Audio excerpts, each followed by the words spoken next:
Hello, ladies and gentlemen. Welcome to another episode of the Universe Within podcast. This episode of the show is brought to you by the Amazonian Plant Healing Center, the Temple of the Way of Light. It's a place I've worked at for a number of years, I believe 7 or 8 years now, and it's a place I really recommend. When looking for sponsorship for this show, we got in touch and it just seemed like a really natural fit. The more I do this work, I'm often asked by people where I would recommend to go and work with plant medicines like ayahuasca. And that's always my first answer, is the Temple of the Way of Light. Obviously, I work there, so there's a vested interest, but really more than that, that's part of the reason I work there, is because I really believe in the work they do. They work with the Shipibo people who have a really long lineage of working with ayahuasca, or as they would call it, uni, which is often translated as knowledge, almost this idea of gnosis, this experiential knowledge. And the curanderos, the healers that we work with, are just really amazing. And when one works there, they're working with 6 ceremonies, 4 healers, which is really amazing to be able to have that body of knowledge and work being done on them, working with really amazing facilitators, teachers, and just the organization as a whole. The 12 days that people come down for, it's very often a life-transforming experience, one of the more, if not the most profound thing that people go through. And when doing that work, we often use the analogy of open heart surgery. And if you're going to get open heart surgery, you want to make sure you're going to a really good doctor, to a really good environment where you're really taken care of. And there's a really deep knowledge of the work that's being done. And because this work can be so profound, it's really important to do it in a setting that's conducive to that. So if anyone is interested in working with ayahuasca, especially with Shipibo lineage, and you have the ability to come down to Peru, check out the Temple of the Way of Light. It's templeofthewayoflight.org, and there'll also be a link in the show notes. So in today's episode, I sat down with my friend Chase Moore. And Chase was introduced to me through mutual friends here in the Sacred Valley of Peru, where he does the martial art Brazilian Jiu-jitsu, and he also works with the plant medicine Wachuma, or San Pedro. And he's a really interesting guy. He comes from the States. He's been living down here for a long time. And for me, it was really an honor. One of the things I missed the most about being in the jungle for so long was actually being able to practice martial arts on a regular basis, and especially Brazilian Jiu-Jitsu. He's a black belt. He runs classes here in the valley. And for me, it's just been really beautiful to be able to practice that martial art again. It's for me, there's something really healing about it, and it's a path of knowledge. It's a path of self-mastery, and I think anyone who's gone that distance and achieved that highest rank, I have a lot of respect for. And I have a lot of respect for Chase. He runs wonderful classes. And so in this podcast, we talked about plant medicine, about ayahuasca, about Wachuma, different plant medicines, about martial arts, and just about life in general, because I think both of these paths are really paths of self-knowledge, of self-mastery. So he's a fascinating guy. It was a really good conversation. I think we went pretty long, 3 hours. But I think you guys will really enjoy it. So I hope you do. As always, if you're able to give back to this show, that's really appreciated. Patreon is a really good option. It gives you some added benefits of things like early access to shows, extended interviews, bonus material, Q&As, things like that. So if you're able to support via Patreon, that's a really big help, and I would really appreciate it. To all the people who have subscribed through Patreon, thank you very much. Your help is really appreciated. There's also an option for direct donation via PayPal, and if you're not able to do that, subscribing to the show is actually a really big help. It may seem like a little thing, but it makes a big difference. So if you're able to go on YouTube to the Universe Within podcast homepage, hit the subscribe button, like the video, turn on the notification bell. That's a really big help. And if you're on the audio version, if you can go to Apple Podcasts, which is the biggest platform, and leave a starred rating and a review, that really helps with the show. So thank you all for tuning in. I hope you enjoy this conversation with Chase. And without further ado, here is the conversation.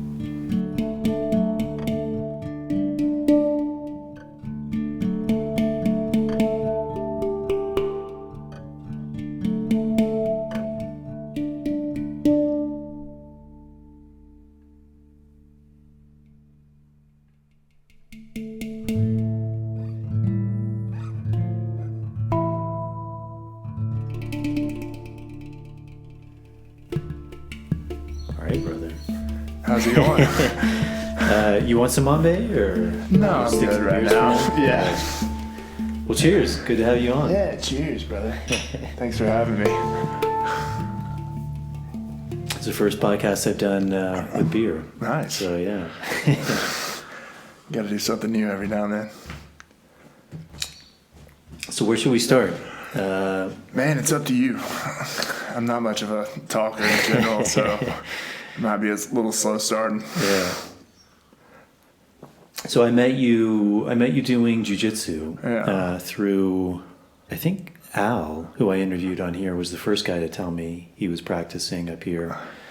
It was interesting because Felix I met at the Temple of the Way of Light. Yeah.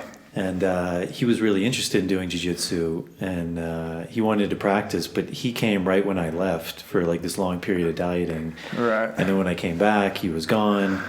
But then he came back for a little while, and he was super interested in jiu-jitsu. And then I guess he came back up to the valley. And how did you meet Felix? He came over to the house that we were in for a tea. And I was like, I don't know this guy. And, man, we just started hanging out from there. He lived right down the road from us, so I was like, finally, a normal person. You know? Yeah. It's like not wearing hippie clothes all the time and all this. So, yeah, for anyone who doesn't know, we're shooting from Huaran in the Sacred Valley, which is near Pisac. Yeah. Which is kind of like the home of everything spiritual. You'll meet a bunch of Jesuses, aliens, super spiritual people. Yeah, right. So it's kind of not really my scene, but yeah. So Felix was a little nervous. I think he thought I'd just beat him up if he started training. I was like, dude, I'm super chill, man. Let's just train. How did he know you did jiu-jitsu? I guess he saw it on Facebook or something. Okay. He was like, oh, you do jiu-jitsu? I was like, yeah. He's like, oh, cool, man. So, yeah, he started training with me and fell in love with it. Mm-hmm. Like, reminded me of me when I started jiu-jitsu. I was like, oh, I have to learn this. Everything. Tell me now, So, yeah. So he's been training with me for about 11 months. And then Al started training. And, yeah, we've got a good little community, 9 or 10 guys. I kind of keep it simple. I don't like big crowds or teaching it just to do it, Mm-hmm. It's really a passion for me. Pretty much saved my life, got me on the medicine journey, got me here. Mm-hmm. It's been the catalyst for everything positive in my life, probably. Mm-hmm. So, yeah, it was funny because we were practicing yesterday, and I realized like almost everyone who we were rolling with has been on the show. Yeah, it's Felix, Al, and Sean. Now yourself. So. Yeah, it's really cool, and it's great for the community. I think a lot of times in society we're missing that as men, like this ability to express through movement, through physical activity. Mm-hmm. There's not really a place for men to fight, so get rid of rage and energy, and jiu-jitsu is just like perfect for it. It creates super strong bonds between people. eliminates the need for machismo. And that to me is huge, you know. You can touch somebody and know what's going on. They could be saying whatever. Yeah, I'm like, yeah, okay, man. I'll feel them. I'm like, okay. Like, the first time we rolled, I was like, absolutely, purple belt, you know. It was no question in my mind. So there's no hiding in jiu-jitsu, you know. Yeah. So it's it still humbles me every day, just like medicine. To me, it's medicine work, just like San Pedro or ayahuasca. Fantastic stuff, man. It was interesting. I was working at the temple, and they started doing women's retreats, right? And everyone was really excited about it. I think it turned out really well. And then they were like, "Oh, well, I guess we need to do men's retreats too." And so they asked me and this other guy at the time. His name was Todd. He was another facilitator. If we wanted to do men's retreats, and I think both of us were kind of ambivalent because I don't know what would be different in a men's retreat than a normal retreat. I mean, I guess there's different stuff in a women's retreat. Yeah. I don't know what the equivalent is, but then I was also kind of realizing, like, I think part of my ambivalence was I didn't feel like I needed a men's circle. And what I realized is, I think it was because I had jiu-jitsu. Like, that was the men's circle. I mean, there's women in it too, obviously, but it's, as you were saying, like there's those bonds. It's this place to form friendships, to form bonds, like to release physical energy. It's like mentally very like amazing and settles the mind. So I think that was something that I really realized kind of was like, that was my men's circle. Like that was so yeah, how did you end up in Peru? So kind of a long story, but one of my training partners in jiu-jitsu was Alpha in the Green Berets. So he came back and didn't really talk about it much, and he had kind of a severe drinking problem. And trained jiu-jitsu with us on and off, and then he comes up to me after class. He's like, "Hey, man, you ever tried mushrooms?" I'm like, "Yeah, they're delicious, man." You know, like, totally not in my realm of things to do. I'm like, "No." He's like, "Man, you should check it out. Do some research, whatever." He's like, "It's changed my life." And I don't know why it stuck with me. You know, I respected him. He's a super smart guy, had his issues and whatever. But I just kind of sat on it. And then one of my friends who kind of dabbles in illegal stuff in the States, he's like, I just asked him one day, and he's like, "Yeah, I'll get you some." First time I took,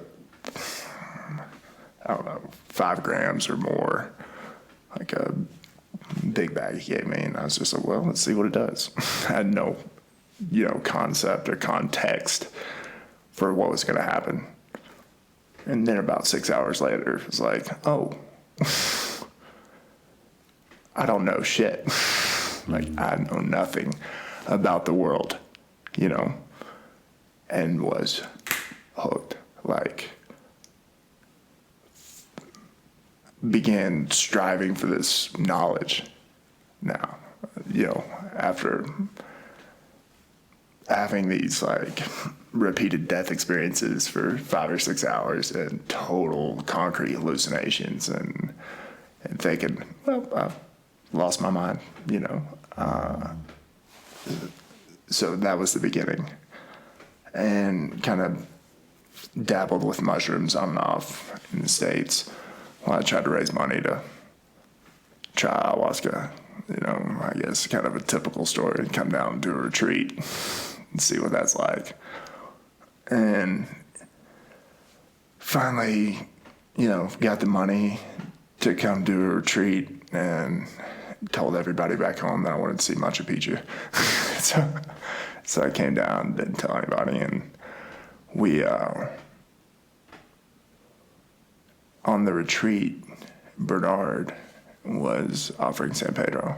I had no context for that, and I didn't know what it was. You know, everybody, you'd hear murmurs of ayahuasca and that, and then I did San Pedro with Bernard. Next level. It was just like, ayahuasca is okay. San Pedro is amazing. You know, how, like, I've got to continue with this. I don't know doing what, but I did 2 ceremonies with him. And then the retreat was over, back to real world. I was a brown belt at the time. So I guess about 6 or 7 years ago. And I was like, well, I'm going home, get my black belt, and then see. After I get my black belt, maybe I'll come down here. And I did, like 3 months after getting my black belt, I think, roughly. I got on a plane with a backpack and a little bit of money, you know, $1,500 or something like that. He showed up at Bernard's door. I was like, hey. He was in the middle of the ceremony. He was like, hey, come on in, man. And just brought me in, and immediately I started doing ceremonies and really haven't looked back since then.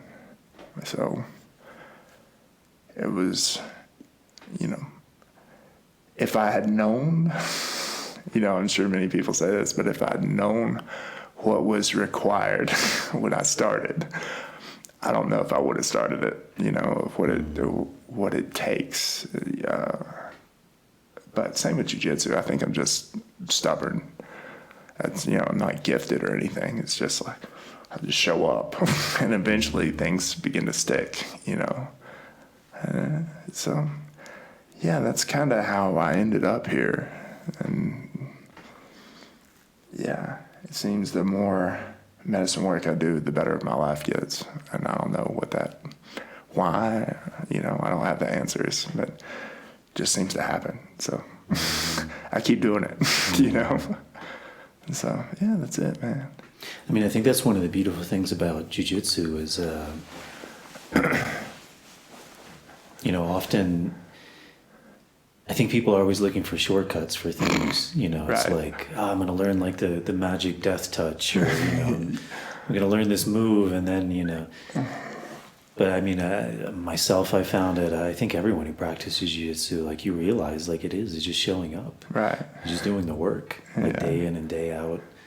And there's no, like, magic solution, no magic bullet. No. It's just, like, hard work. Yeah, man. Like anything, right? Like, if you want to learn the piano, it's like there's no magic solution. It's just like, how much do you play? How much do you practice? Yeah, 10,000 hours, right? Like the outliers, you know, to become a master.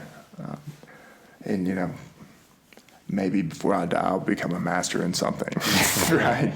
I don't think it's anywhere close, but I think mastery is kind of like, to me, it's the closest we can get to, like, as an expression of God. Like, it's fluid, you know, it could be a master painter. And I'm not talking like Van Gogh or Rembrandt, like, I'm talking like a house painter. Mm-hmm. And you see somebody who works, who's done it for 40 years. They're not thinking, they're just in this flow state of doing, you know. Mm-hmm. Man, that's mastery. You see somebody who's, you know, it's funny, but like people who do pedicures or manicures that have, like, these ladies that have done them for 60 years, and it's just like, no, perfect. There's no, like, excess movement. There's nothing. It's just total efficiency. To me, that's, like, amazing, you know. It's like I see it everywhere. So hopefully, you know, it gives me hope that we can do that with something in our lives. Yeah. You know, or at least have glimpses of it, you know? Well, it's interesting because I was really interested in martial arts, like, from a young age. And I think probably, like, when I was a teenager, or maybe it was in, when I went to university, I started practicing things like judo and aikido and tai chi. And I was really drawn to these, what are often called like softer martial arts, Right. like, as opposed to the hard ones, which is more like punching. Except kicking. maybe judo. Judo, yeah. Judo's pretty rough, man. I mean, it can be rough, but it's still built on these ideas of like using someone's energy, you know, Right. like flowing with it. And I really like those ideals because they seemed like very, very noble to me, like Yeah. very kind of spiritual, but not in a like a woo-woo sense. Right. Like it seemed like it was connecting to something greater. But what I realized, like after practicing for a while, was like I didn't feel like if someone was really like trying to punch me or kick me, like I didn't think I really had the answers. For sure. Like I had the theory, but like in a real life situation, there was just this gap that was still missing. And so that's when I found Muay Thai. I was like, well, what's the hardest, martial art I can find? And I was in Thailand and I started training Muay Thai. And it was such an awakening because there's no bullshit. It's like if you don't defend yourself, you're gonna get kneed in the face. You're gonna get elbowed in the face, kicked in the face, and it sucks. and yeah, it sucks. And it's real. It's like there's no, you're not in your mind at all. And it's actually a very meditative art because if you get in your mind, you are gonna get hurt. Yeah. You have to be in that flow state, and even the music, it's very trance-inducing. It's like ding, ding, ding, ding, Yeah. ding, ding, ding, ding, ding. You find yourself almost like subconsciously flowing with it and moving with it. But that's something you were talking about jiu-jitsu, and I find really beautiful, like that flow state.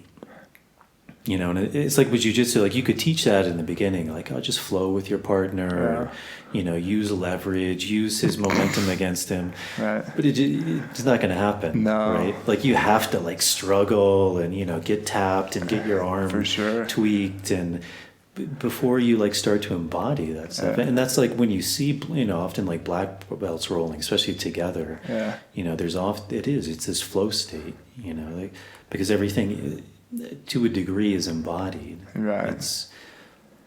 But they're practicing those principles of leverage and using someone's energy against them. But it's not coming from a theoretical place. It's coming just from being. being. Right. And from practicing just over and over.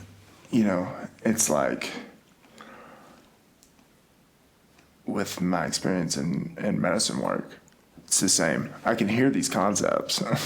You're right. Oh, love yourself. Cool, man. How do I do that? It doesn't matter until you feel it, right? So I think the way I teach jiu-jitsu is very similar to the way I say maybe do ceremonies. I'll say it, but I know of like the response of, somebody especially who's new that has a bunch of resistance. I'm like, yeah, man, relax. You're like, but no, man, there's all this crazy shit going on. You're like, yeah, chill. It's going to be fine. Same with rolling. The more you can teach that consciously at an early age or in their practice or whatever, I think people still resist, and they've got to be tapped 100 times, 1,000 times, whatever. Same in medicine world for me. I'm like, sure, man, I'm relaxed. No, when I started, I'm good. Focusing on my breath, coming back to it, all the things I've learned from jiu-jitsu, helped me like kind of manage medicine. And so, the way I can help people is from my experience. I can't tell them what anybody else says or whatever. I'm like, but man, this helps me. So focus on your breath, breathe out, that quiets the mind enough to where they can not react to the pressure of an arm lock or the pressure of, the universe on them in ceremony. They're like, yeah, I'm still breathing. I'm fine. They haven't choked me out. I'm not dead. We can do this, So, yeah, it's all the same, man. So trying to, no matter how long it takes for people to get students or, participants in ceremony, I'll say the same thing over and over again. Just like my teacher taught me. And, and still to this day, I'll call him and I'll ask him something. And he's like, dude, I've been telling you this for 12 years, 14 years. How do you not remember it? I'm like, oh, it just clicked now. Oh, it makes sense. 14 years of training jiu-jitsu, and every day I teach a class and there's something that's like, oh, I should have known this for a decade. The same with life.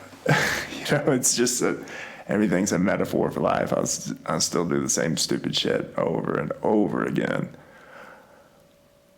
And then one day I'll be like, ding, that's why, I can do it this way and life is just easier.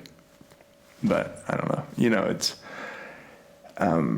what you're talking about is like teaching theoretically to people. And sorry, I kind of went off on a tangent, but those martial arts that you're talking about being more spiritual or aligned,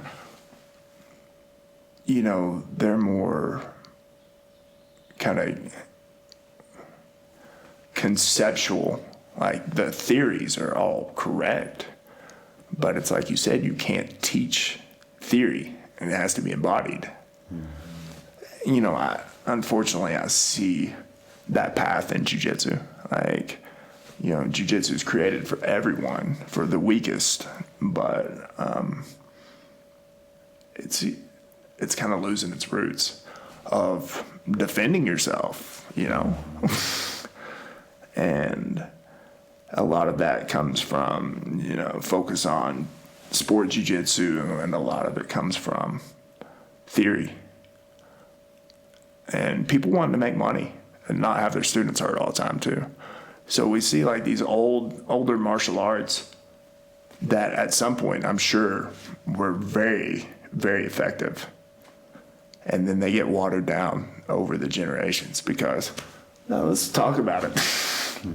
Talking about it's a lot easier than doing it, And then I see jiu-jitsu doing the same thing, it's upsetting to some extent because I've spent so long trying to kind of hold the torch of, defending yourself in a fight and what that takes.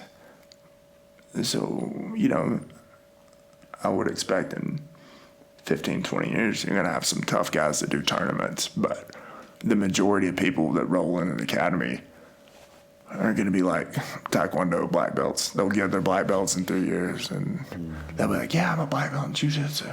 You're like, cool. Yeah, me too. But, I think in 15 years, it's going to be very different what that looks like. It's kind of a sad thing, but I see a lot of that in the medicine world too. Absolutely. So. Yeah.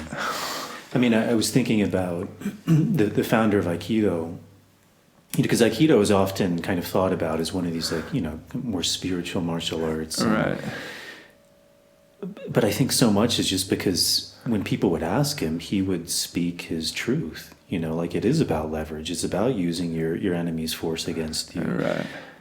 But that's not how that guy learned. No. He learned through fighting. Getting his ass kicked probably thousands of times, just like us. Yeah. And he kept developing and developing. And as the more he developed, he started learning these things. Like you said, if a guy's pushing against me, why am I pushing back? Right. Why don't I just use that? And you can't start there. No. He went through every kind of level to eventually reach that point where he did have a mastery over those things. Right. And that's why he was so good. But it's like so many of these things, like we were saying, people want to reach, A to Z without doing the work in between. Right. And it's very similar with plant work. I mean, I did a really long period of dieting, and when I finished, my teacher was like, "Oh, you're ready to work." And I was like, "Well, I don't know what I'm doing." Right.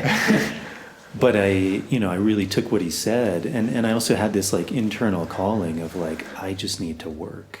Right. And I was working at the temple at that point, and one of the real blessings about working there is, we get an opportunity to work with like all of these people, 23 people, 12 days change, another 23 people, it's an intensive process. Right. But, I found that there was a tremendous growth just like through working, through doing the work, like not even for me, but just like working, working with 1, 2, 5, 10, 20 people, blah, blah, blah, blah. And there was just something in that repetition, something in like the doing over. And every time I make a mistake, it's like, oh, okay, got to correct that, because also the stakes are kind of high. It's kind of like jiu-jitsu in a way, if you don't correct the mistake, then your arm gets broken. Right. And it's interesting. I think a lot of people don't maybe see the relation, as you were saying, between plant work and martial arts, but for me, it's the same path. Yeah. Even that term, martial arts, it's an art. Right. And I think I've mentioned this a couple times in the podcast, but I think there's a lot of this like lack of understanding. I remember watching the Oscars a couple of years back. I don't think I actually watched it because it seems kind of silly now, but I saw a clip. And Meryl Streep stands up, and it was like this anti-Trump, rant. And, sure. And she's like, if we keep voting for people like Trump, then we're all just going to end up watching football and mixed martial arts. And then she laughs and she goes, which we all know is not an art. Right. And I was just thinking, like, the hypocrisy. Like, you're standing in this like art award show, and you're like degrading someone else's art, But I can also understand, because from her point of view, martial arts is violence. Like, she's watching the UFC, and all she sees is violence. Right. She sees two people who are beating each other up, and she probably thinks, they have no choice, or they're just having to do this, and, it's just, they have no training, they're just going in there and, trying to beat the shit out of each other. Yeah. But not understanding that, it's an art, and there's something very spiritual about it. When someone steps in the ring, like, the ego is kind of gone. If it's not, they're going to lose. Yeah.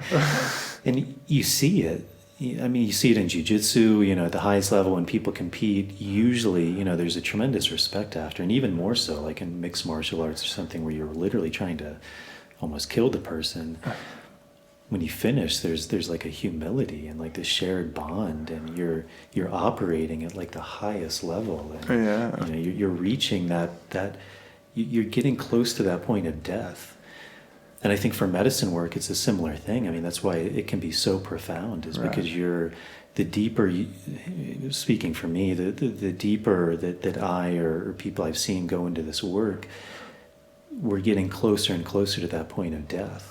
And that's where the stakes are so high. That's where these vital teachings come.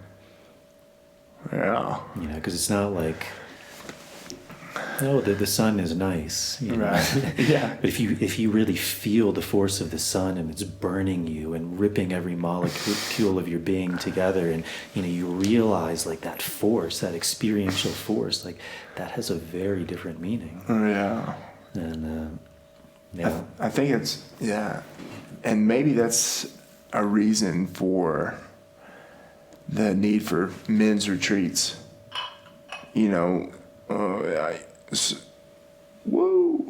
society, I think we've lost a lot of those external factors that bring us close to death. So men, women too. I'm not trying to say there's, not women who need that, but I think men generally have to have some kind of experience like that to grow up. An initiation into adulthood, where it used to be maybe killing something that's way bigger than them and being scared to death. We don't have that anymore. In the States, it's you get your driver's license at 16. Sure, that can be terrifying, right? But it's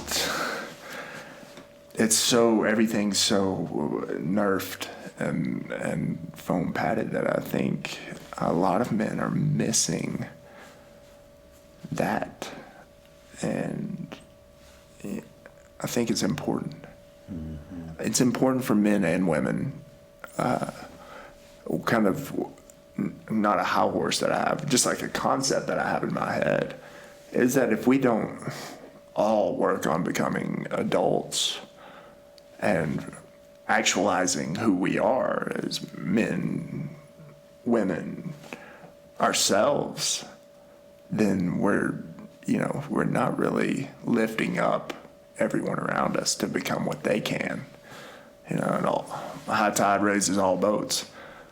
So a lot of times you look in the States and like you have a bunch of guys that look like men, but they're children, So you have women stepping into the men's role because there has to be balance, and they kind of hold each other back, and so they don't create these strong individuals. They create this mess of people that need to be coddled and taken care of. And I think hopefully we'll be swinging towards more awareness towards our own self-reliance and responsibility. And I think through men's retreats, if bring them out here and make them do some hard shit, like, man, go cut down a tree and build a fire and cook, and then sit in the ceremony, and doing stuff like that. It gives people, it empowers people. I used to have all these people that come down and they would never know how to build a fire. Like, you've lived in an apartment your whole life. I don't expect you to know how to build a fire. But man, how empowering is it to know, like, man, I can cut this wood and build a fire. Cool, man. You can do it. Man, go do it 3 times a day until you run out of wood. But that, to me, I've seen more change in men through that.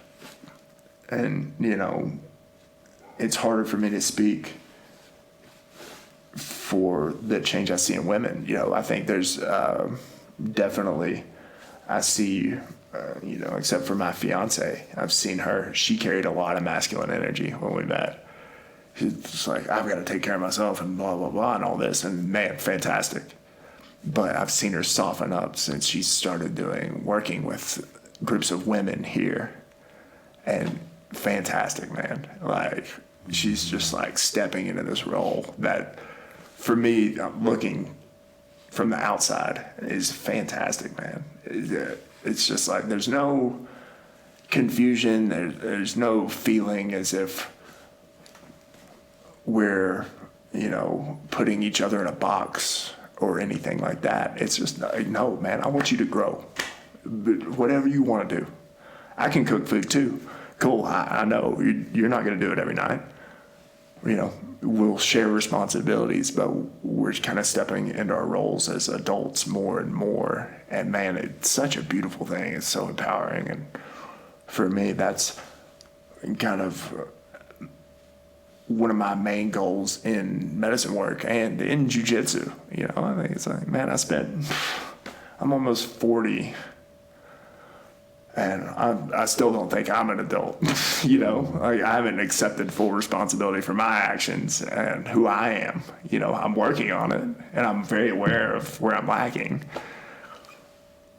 But I feel better every time I take a step forward in that. And man, if I think medicine work can give that to the world, like, what else?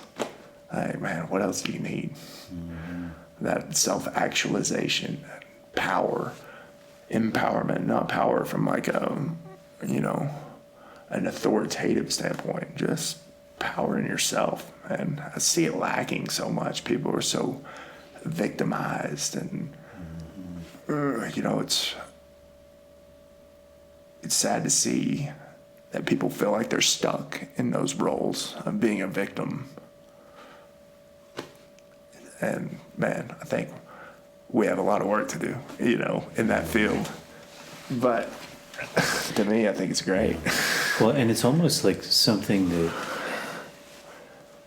I mean, I think so many things, it's like a pendulum, you know, and like ideally we're trying to find balance, harmony, but often that pendulum begins to swing one way and we're kind of going with it. And then, you know, we start to realize through time, like, oh, this is out of balance. Right. And we need to bring it back into balance. And, you know, like you were saying with the victim thing, I mean, it's such a common thing I see where obviously you know, bad things happen to people, and like we need to recognize that. And, you know, I think it's really good in a way, like this work that's coming along with trauma, for example, like realizing like this is a real thing.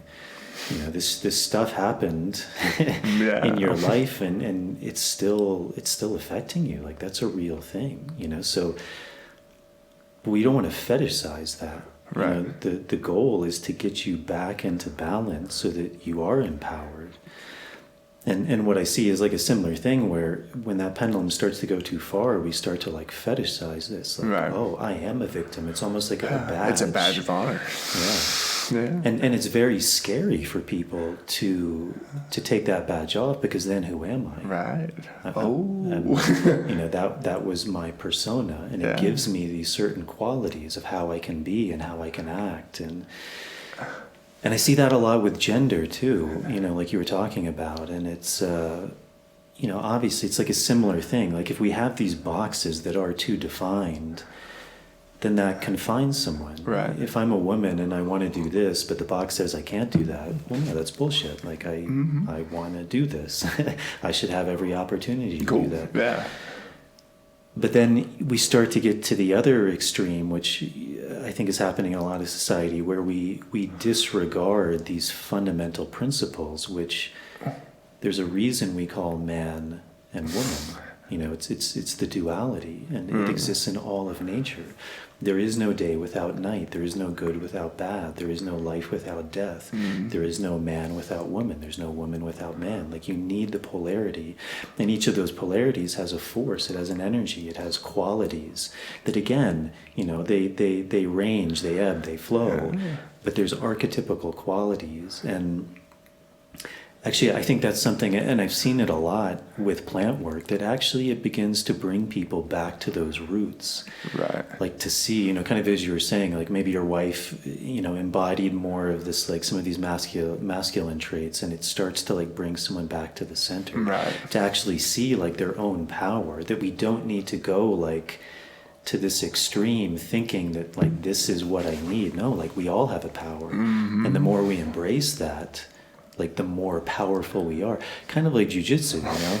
If I'm a small, skinny guy and I think, oh, I'm just going to play the top game and dominate people, that's not my power, you know? Good luck, man. You know, I have to use like, you know, quickness. I have to use flexibility, like, Right. you know, Patience, yeah. And I remember, I mean, it was very funny, but it really stuck with me. I was, it was at the temple where I was working, and I think I can tell this story. The owner, his partner Clara, she needed a pipe, but they weren't there at the time, and they both really liked this one maestro named Damian, and so they asked me, like, can you go to Damian, and Clara needs a pipe. Can you get him to pick a pipe, and then we'll pay him back? And I'm like, yeah, sure. So I go to him, and he like picks up this pipe, and he's like, yeah, this is a good pipe. And his partner, Damian's partner, is a woman named Lila, who I actually had in the show, I think episode number 6. And Lila comes charging over, and she's like, no, you can't give her that pipe. And I was like, why not? She's like, that's a man's pipe. Oh. She needs a woman's pipe. Right. You know, and it was smaller, it was a different design. But I was just thinking, like, oh man, like if anyone heard this, this would be like ultra triggering Like, to some people. Yeah. But you know, Leela, like for me, she really embodies this like feminine power. Like she is very strong, you know, very direct, very, very strong curandera. But she also like has this knowledge of like what is the man's role, what is the woman's role. And it's not that one is better than the other. Right. They're No. just different. And in many ways, I would say she's much stronger than many of the men in some ways. But she also understands, like, what is good? Like, how do we feed these qualities that make us who we are? Right. And it's just such a fascinating thing because I think it's, a lot of our suffering comes from fighting reality. Yeah. I mean, you could say all of our suffering comes from fighting reality. I'm sure it does. It feels like it to me, you know. But this is the body I'm born into. Yeah. This is the color of my skin. This is my hair. This is my gender. And if I don't accept that, like, it doesn't matter what I want the world to be. No. If I don't accept what it is, I'm always going to suffer because there's always this grasping of like, something is wrong. God made a mistake. Right. It's almost like with these drug laws, making these plants illegal. It's like some government says, God, the creation made a mistake. This plant is not good. No. You made a mistake with that one. We need to somehow find a way to wipe that off the face of the earth. Not the poisonous ones, just the psychedelic ones, No. But, no, I think it leads to so much insecurity in people. Like, I've got cousins that are gay. I have friends that have been transvestites before. Like, I don't care. I want you to be the best that you can be. But there's a lot of people who want that to be their identity. Mm-hmm. Like victimization. Or I am this. Are you? Or are you Paul? Or whatever example, whoever's name you want to pick. No, you're you. You just want to hide behind your choice, or your thought, your lack thereof, your choice, I am a jiu-jitsu guy. Cool. I got a black belt. I was thinking, oh man, everything's going to change. I'm going to have magical powers. Yeah, right. No, it's a black belt and you wear it when you step on the mat, and when you take it off, you put it on the floor, on the mats, and you're still chase. Because I didn't feel any change when my instructor wrapped the belt around my waist. I was like, 10 years of my life, I didn't get magical powers when I got a black belt, So it's like, that doesn't define you. It doesn't, whatever you throw your life into doesn't define you. It's you. It's your values. It's your choices that you make. It's your friends, your family. It's your community.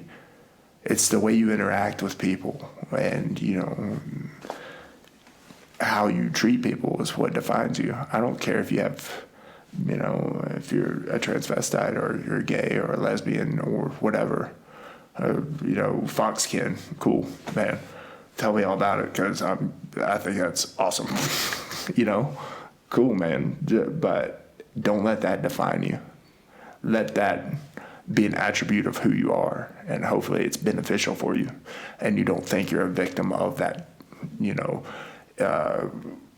genetic or whatever. Like, I had a mohawk for 5 years before I went bald. And, I grew up in Tennessee, so that was frowned upon quite a bit, So you can see how people, it's my choice, but I could see how it drove people away from me.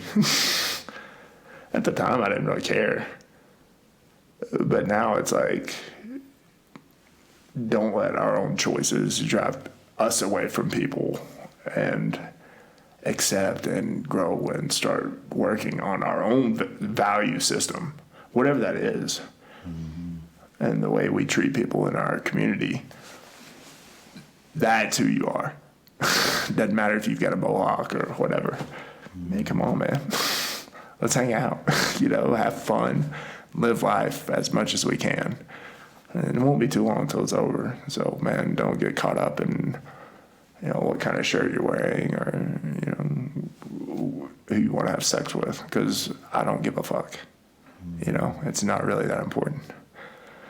So don't get hung up on those little minute details. And I think that like homogenization of cultures and sex and everything forces people to dig out these little bitty details of themselves and make them into their identity, because they don't have anything else. You know, they don't have skills, things to define them, you know, things they're proud of that they can do, tangible things that they can create. Most people don't have options like that. They go sit in front of a computer for 8 hours or 10 hours. They go home and watch Netflix. So they have to wear something, you know, a Biden shirt or a Trump shirt to make them feel like they're part of anything. I don't blame them, man. Go out there. But really focus on the big things. I don't know. I think that's lacking, you know, in society today especially. But I don't know. Another rant. Sorry. Well, it's a fascinating thing because, you know, it's very easy that a thing defines us. Right. And often it's much easier when that thing is something that's out of the norm. And we all have those. It could be a thought. Your thoughts are out of the norm. It could be the color of your skin is out of the norm, your gender, your sexual orientation, your political beliefs, whatever it is. But when it's out of the norm, the thing is usually we feel that there's some form of oppression in that. Right. Because there is. It's out of the norm. So obviously the majority always tends to want to impose themselves on the minority. Yeah. But the fascinating thing is we're all a minority. You know, the individual, as Ayn Rand said, is the greatest minority, because no two people are alike. Right. There is no two people who have the same skin color, the same thoughts, the same beliefs, the same anything. You know, we may share certain things with other people, but as a whole, there is no other person in the world that's the same as us. No. And it's generally like, where does our strangeness express if we're thought of as being in the majority or the minority? Everybody's got it going on up here, man. It doesn't matter. You got the weirdest shit going on in your brain. I don't care what you look like. Like some of the most straight-laced people, sit with them in ceremony. I'm like, whoa, that's far out, man. You know, usually if it expresses, you know, physically on the outside of us, then you're placed in the minority. But man, to think there's actually like a majority of like common thought, people will say a lot of things so they can fit into this group. But what's going on in the old brain, man, totally different, you know. So everybody, I wish people would realize that, man, we're all crazy. Like, we're all absolutely crazy, or normal, however you want to look at it. Everybody has different thoughts. Some people are ashamed of that, you know, because of the way they were raised. It's just because people weren't honest around them, you know. Of course, there's, you know, some things that we have certain rules in society to hold societies together, I think. And there are certain expressions of this crazy that can't necessarily be expressed physically because they're detrimental to society. But if you don't think, you know, people don't have very intense and bad thoughts, then you're just living in a pipe dream. Like, so the more we're accepting of that, not saying we accept the actions, you know, there's consequences for the actions. The thoughts, fine, we can work with that. But realizing that we're all different makes us all come closer together. Like, the vulnerability you see when we have conversations, like, man, I've fucked up more than anybody I've met, you know, and the more I'm open about that, the more I feel comfortable with everybody. There's nothing to hide. I don't care if you vote for whoever, you know. this is kind of the way I think. It's not the way it is. It's the way I think right now with my limited amount of information. So I can accept the way you think, and it can be totally different. Mm-hmm. And we can still be friends, treat each other well. I think that realization is going to bring the world together. God, and I think we need it. You know, with God's help, we'll hopefully in the next generation we'll see some real unity in the world. Well, that seems like a fascinating thing that's happening now is, you know, I think many people promote these ideas of like diversity, which is a beautiful thing. Yeah. That's, you look in nature, I mean, that it's as diverse as, it's unimaginably diverse. But we seem to be moving in this direction where there's no diversity of opinion, of thought. No. You know, you believe this, you buy into this, and if you don't, you're evil, you're cast aside. Well, we've seen how that works out. You know, if people still read history books, I don't know if they do. It doesn't work out too well for the majority, you know. Mm-hmm. So I think a lot of that needs to be kind of stamped out now before it gets too intense. Mm-hmm.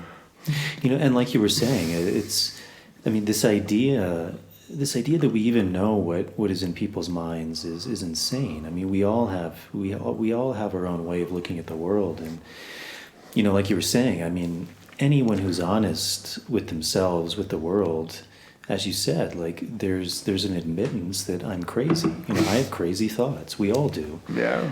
You know, something happens, and you know that rage starts to boil up, or that anger.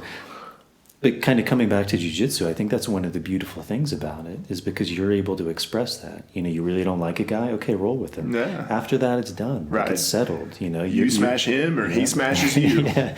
And either way, there's respect. Right. You know, if he smashes you, you don't have anything else to say. The infinite rage is gone. You know, the rage that you can't do anything about anyway. You're like, now I really can't do anything about it. You know, cool. Yeah. Yeah.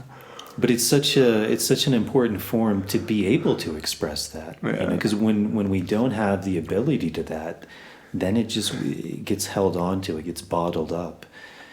And then one day it comes out in some crazy way. I actually watched this Netflix documentary on this guy in Colorado who killed his wife and kids. I don't know if you heard about that story. No. But they seem like, you know, the perfect kind of happy couple. But as you see in the documentary, it was this thing that was just like weighing on him, building, you know, these little things. And it boiled up to the point where eventually he murdered his wife and his 2 children. And, you know, people are like, well, how did that happen? You know, and from my point of view, it's just these little things that kept getting bottled up, and there was no way to express them. You know, and eventually, I mean, that's really kind of the root of illness. Yeah. You know, there's these things, they get bottled up, and eventually there's a dysbiosis. The body's no longer in symbiosis. You're gonna have to use smaller words now from Tennessee, man.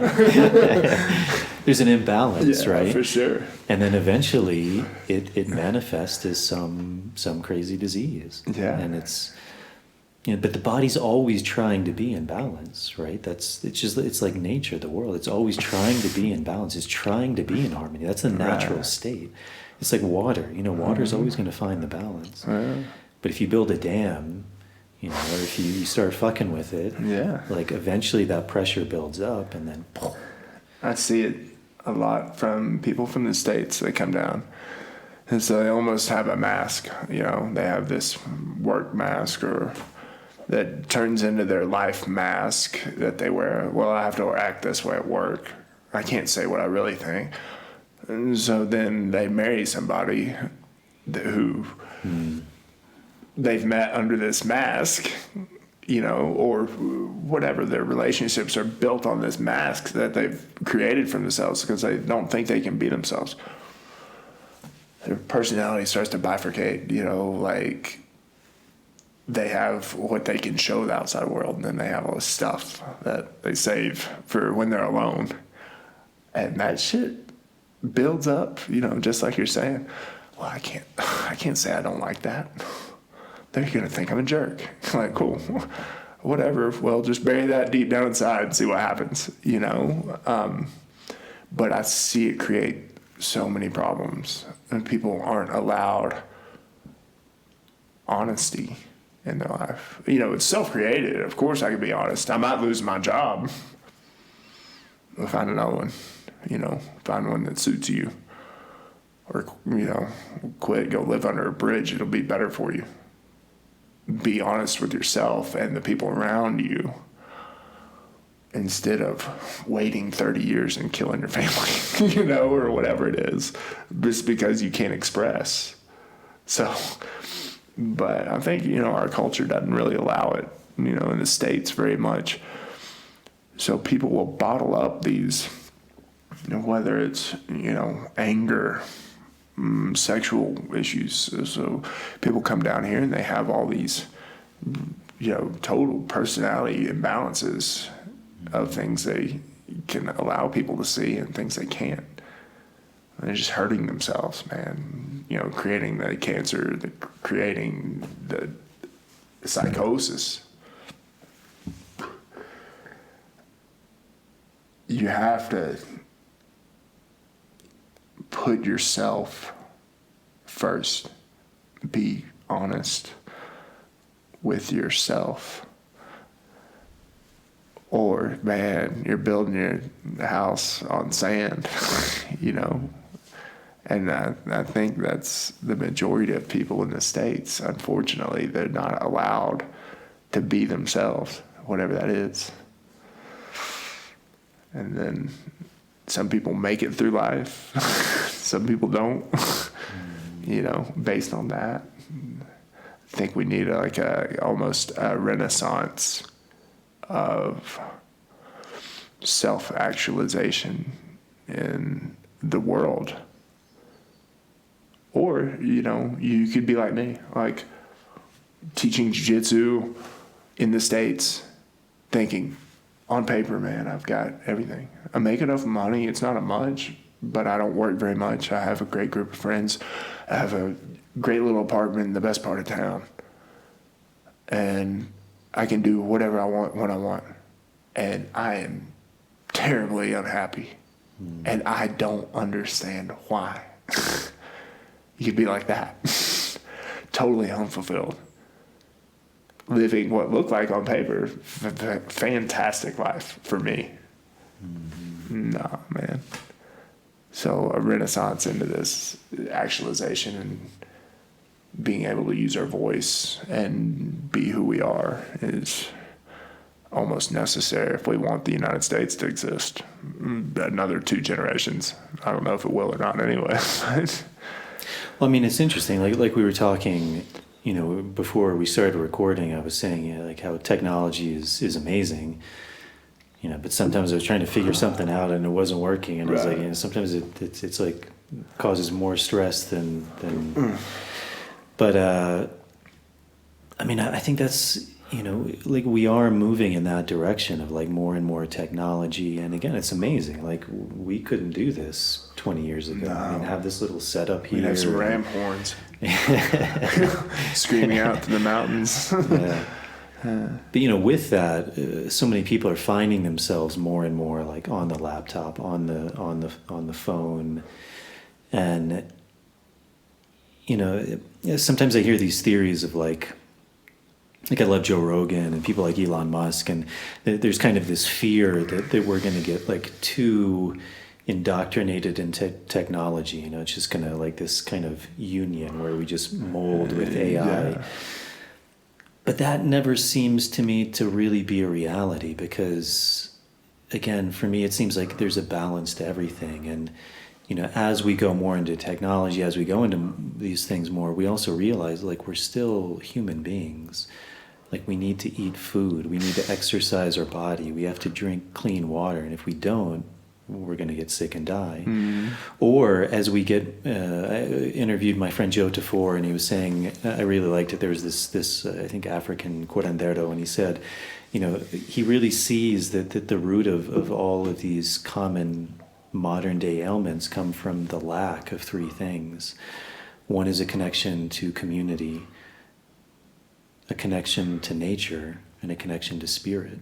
Yeah. You know, and the more we go into this, the further we get away from those three fundamental things.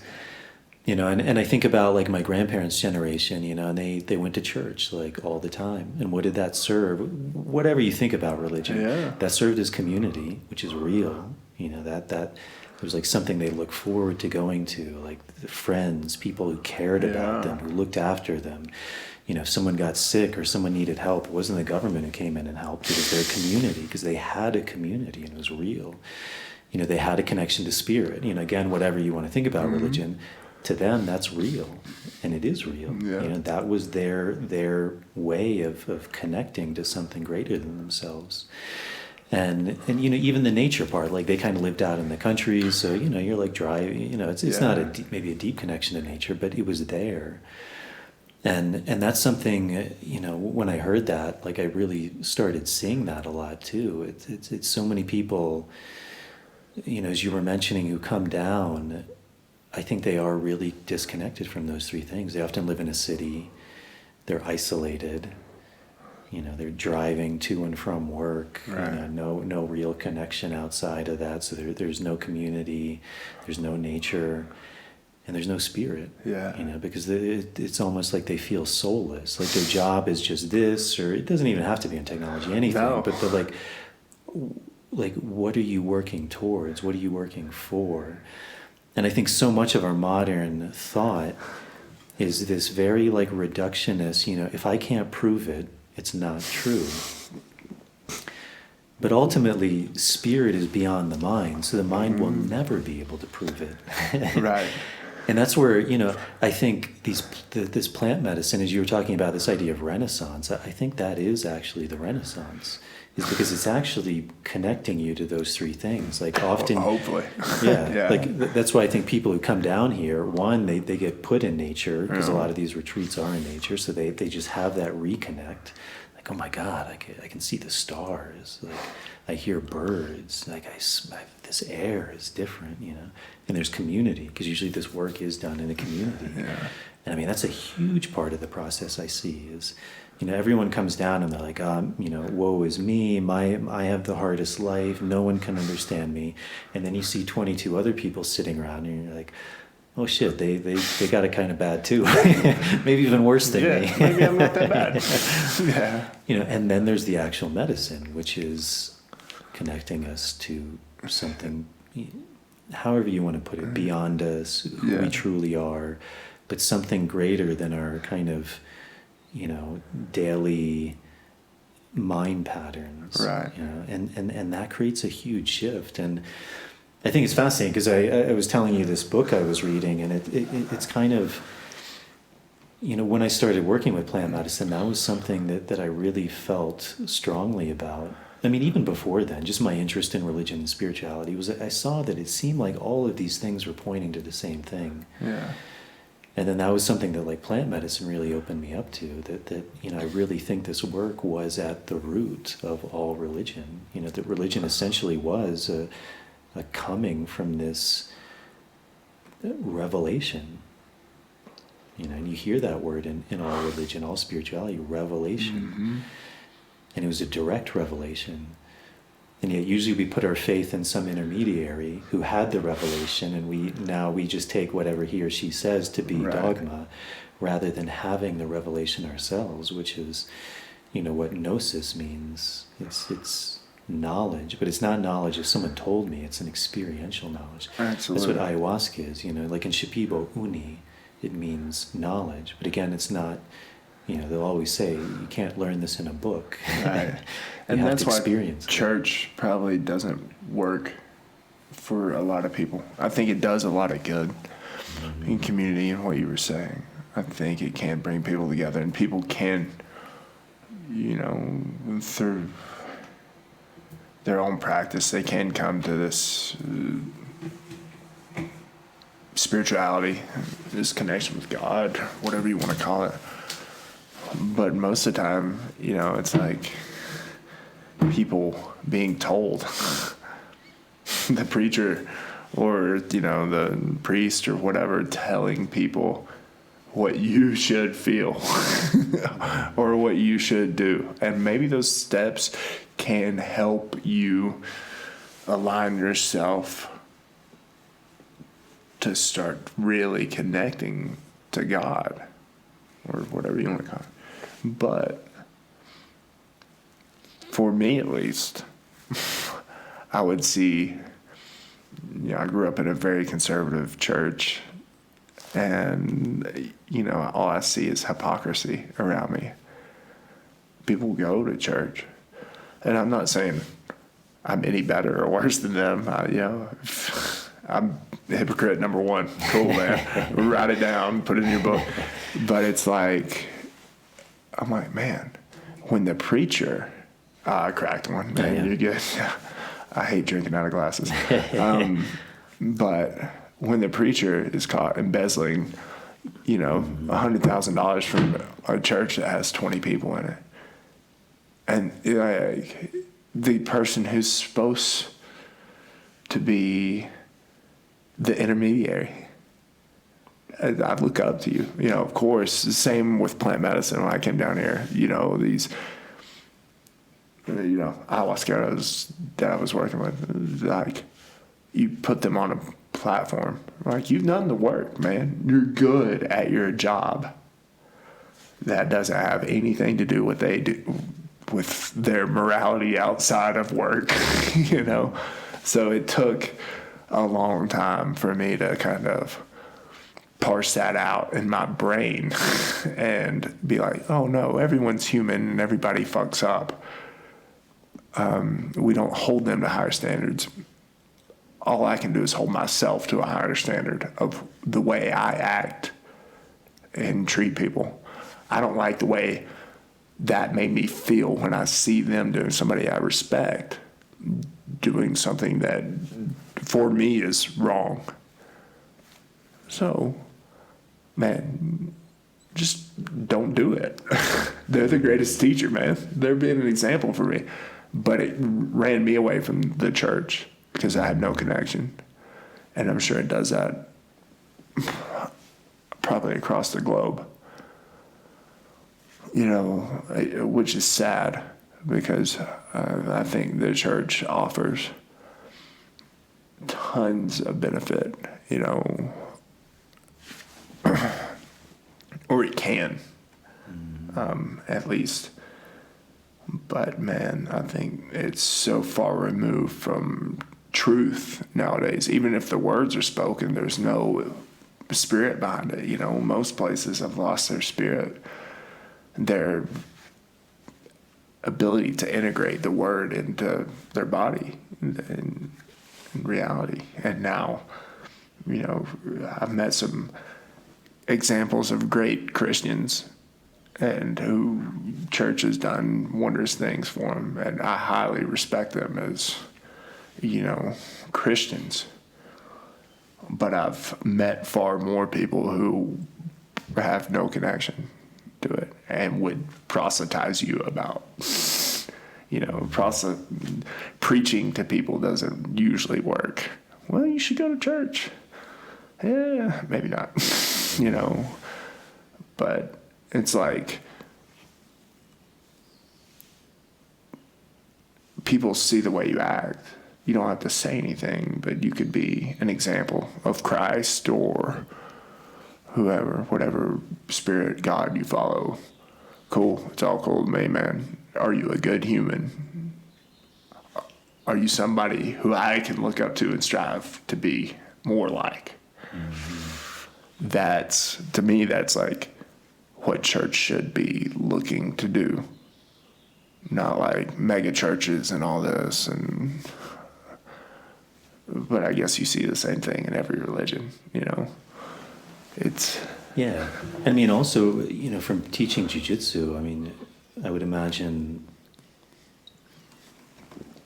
as I think you mentioned with your teacher, it seems like the way to really help someone is to empower them, like to teach them the tools so that eventually they don't need you. Right, for sure. Same thing like with the plant medicine, like a good curandero is they're trying to remove themselves as much as they can. Now, that doesn't mean their work is important. It's super important. But they're trying to, essentially create the set and setting that really allows you to go in and to discover these things. Absolutely. And, it's interesting because, we were kind of talking about ideas when people first come down here. And I think a lot of people, like, they're looking for, a shaman, a curandero, and they're expecting to find someone wearing, like, indigenous clothes and feathers in their hair. There could be some good people like that out there, but from my experience, the best doctors who I've seen, you would never know by looking at them. They're right. wearing clothes just like anyone else. They're discreet. They're not. You would never know. You would only know when you actually see them beginning to work. That's where you see the integrity. You see the skill. Kind of like jiu-jitsu, right? Like most jiu-jitsu guys, you don't see them walking around with like, their the name of the team and right. like I love jiu-jitsu and I can fuck you up. And, right. Usually the best guys are very humble. Like you would never know. That's why you never want to get in a fight with someone because you never know. So, a funny story. We were at some fights in Nashville, Tennessee, and I think at one point we had 6 Green Berets training in our academy, which I think at the time they had like 250 in the world. Mm-hmm. There's like a high number of pretty high level military guys at our academy. So we're at these fights and there's, my instructor and these guys who are terrifying, but they look like us, And we almost get in a fight at 3 o'clock in the morning with this guy because he just broke in line in front of this girl. It's stupid machismo stuff. But I was like, this guy has no idea how terrifying. Not me. I think that's like a purple belt at the time. Not even, my friends over here. There's also 7 Green Berets who came to watch my one buddy, who's a Green Beret at the time, fight. And this poor guy has no idea. He's just like, we all look normal, dressed like this. And this guy's like about to get his face ripped off. And you're like, man, that's everywhere. So jiu-jitsu taught me very early, man, respect everyone, same in the medicine world. It's like, yeah, it doesn't matter what you wear, what you look like, dude. Everybody can surprise you. So be aware of it, man. But it was a funny story you reminded me of. Do you think you were mentioning this idea earlier, kind of like of becoming a man, and in so many cultures around the world that there was very often some sort of initiation, rite or ritual. Sometimes it involved working with plant medicine, or it may involve like a vision quest, going off on your own for a week, some amount of time, not eating, fasting, maybe smoking tobacco, sitting outside. But it seems like all over the world there were these rites and rituals for both men and women, kind of like coming of age ceremonies where it was like this delineation of like, okay, right now you're a child, but you do this rite or ritual and now you're an adult, you're a man, you're a woman. And it seems like for a lot of us we really lack that. I mean, I remember I was a Boy Scout, and kind of looking back, I mean, I think that was an invaluable experience. A lot of it was actually built on North Native American ideals, going out into the woods, how do you use a bow and arrow? How do you hunt? How do you build a fire? Like, how do you look after yourself? How do you have a reverence for nature, for God? What does it mean to be integrity? What does it mean to have like principles, to do good, to help out? And I think as a young man or a younger person, those were like really invaluable. I don't think I really realized like the value of it at the time. But right. Like, looking back, I'm like, man, those are like fundamental things that are really beneficial. And I think so many people now are lacking that. And I remember I went up to New York a few years ago and I saw a friend and she had a kid, and this is like pre-COVID. But the kid, like, he had to have a play date. Like, he couldn't just run around and play. Right. Like, there was a specific time, like 1 hour, once or twice a week, where he met up with other kids under parental supervision so they could play. Yeah. And I just remember thinking, like, how insane have we gotten where, like, we're so disconnected from that. And I mean, I remember when I was his age, I don't know, he was like 10 years old or something. I was running around in the woods. There was no adults around, and I had to be back by 5 or 6, and I always showed back up. And but it seems to me, I don't know if you think the same, but actually that a lot of this plant work is kind of like re-ritualizing people, like taking them into that journey that they maybe never had. You're saying, like, so many people don't feel like an adult, Right. because there never was a rite of passage. Right. Like you said, you're 18 now, you can vote, or you're 21, you can drink. But I mean, that doesn't have a lot of meaning to it.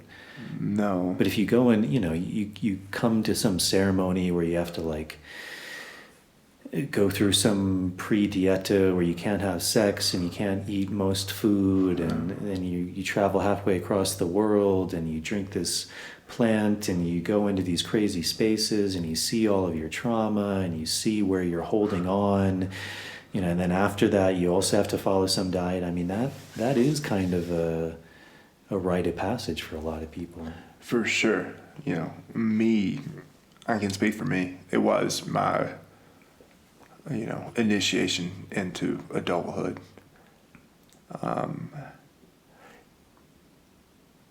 People don't have that now. And I think, a lot of it's fear driven. Parents don't want their children to grow up.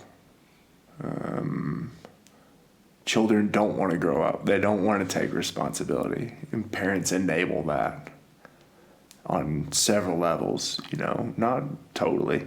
It's not their intention to hold you back. They don't know how to let you grow up, I think, generationally. I think a lot of fear, especially after World War II, for a lot of people, was like, no, family stays here. I protect them until I'm dead. Then they'll have to grow up. Well, shit, then it's too late for them. They do the same thing with their kids. So we lose a lot of capacity and experience because there's no way of teaching, and there's not respect given. We like to, children, you don't give them quite the amount. They don't have to sit at the same table as adults. They don't have the same, common ability to speak as adults. But we have nothing, whether it's hard or not, in the Western world that is like, okay, now you're respected as an adult. Your voice matters. You are you. This is what you're saying. You are respected and also equally responsible for what you do. That's lacking. But what does plant medicine do for us in these initiations or whatever you want to call? They strip everything away. And at the core is our own values, who we are. Most people have no idea. Their values are based on what somebody tells them to think. And once you strip everything away, there better be something there to hold on to. Because if you don't stand tall, when everything else is gone around you, you'll lose your mind. That's what the medicine work does for us. It helps us find our center, ourselves, what we stand for. War will do the same thing. Anything where a life's on the line, you'll see the truth of somebody. So, super important. Just lacking. Life's too easy. Now, So plant medicines are the best way, I think, for us. Strip away all the bullshit. Get to somebody's core and see who they are. And if they're not where they need to be, man, the energy will straighten them up. It'll force them to kind of grow up, get the values they need to be an adult. You know, an adult has no age. You know, a child has no age. So, man, I think these initiation practices. Okay, now, man, take this bow and arrow and kill that guy. You know, we're in war. Sorry, you don't have a chance to hang out with your buddies today. You know, it's a hard way. That, man, I'm glad I didn't have to do it. I'm glad, you know, San Pedro and ayahuasca were here to help me through that process. And continue to help me. But I think those things are needed. When death is so close, strip everything away and see what our values are. Man, that's who we are. That's all we can hope to be. Mm-hmm. We can grow. And hopefully we don't stop. But man, it's sorely needed for people. Some sort of initiation, it doesn't have to be fear-based, but something to bring people. Like, yes, I am an adult now. I am me. Let me tell you what I think. This is what I feel. And people accept it. Wow, wouldn't that be a great world? You know?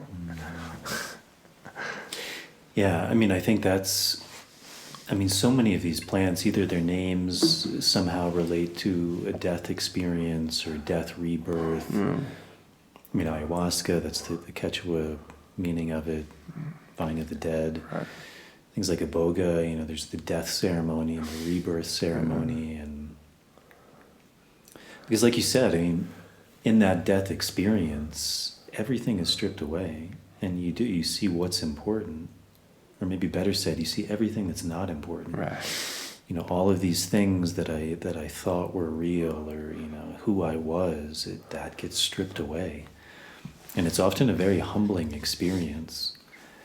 And I think that's super valuable. And then the other really valuable thing that I found through plant medicine is this ability to see things through the other side, or from the other side. You know, see it through someone else's lens.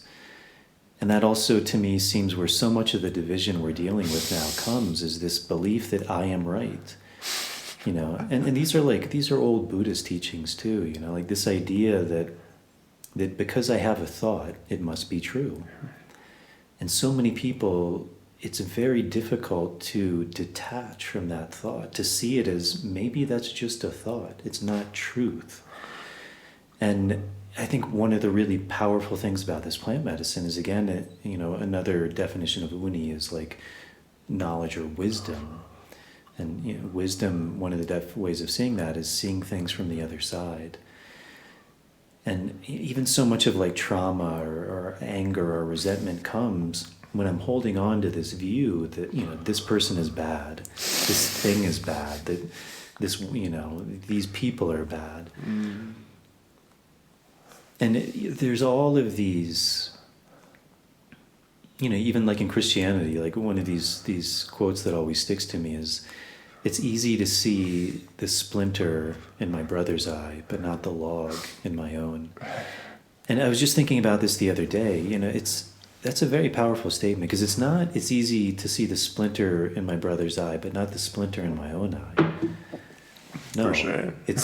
I can see the splinter in his eye, but I can't see the log in my own. And that's the thing about judgment and being right, is the very thing we're judging or criticizing the other person for, the very act of doing that is actually revealing something that's even worse within us.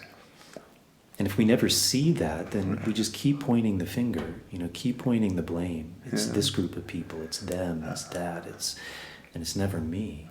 You know, that's the thing about personal responsibility and that's the amazing thing, one of the amazing things about plant work for me is when we begin to see that, then the finger stops pointing, because it's like, oh wait, I do that. Yeah. All of those things I see in them, holy shit, like these are the places in my life where I do the very same thing.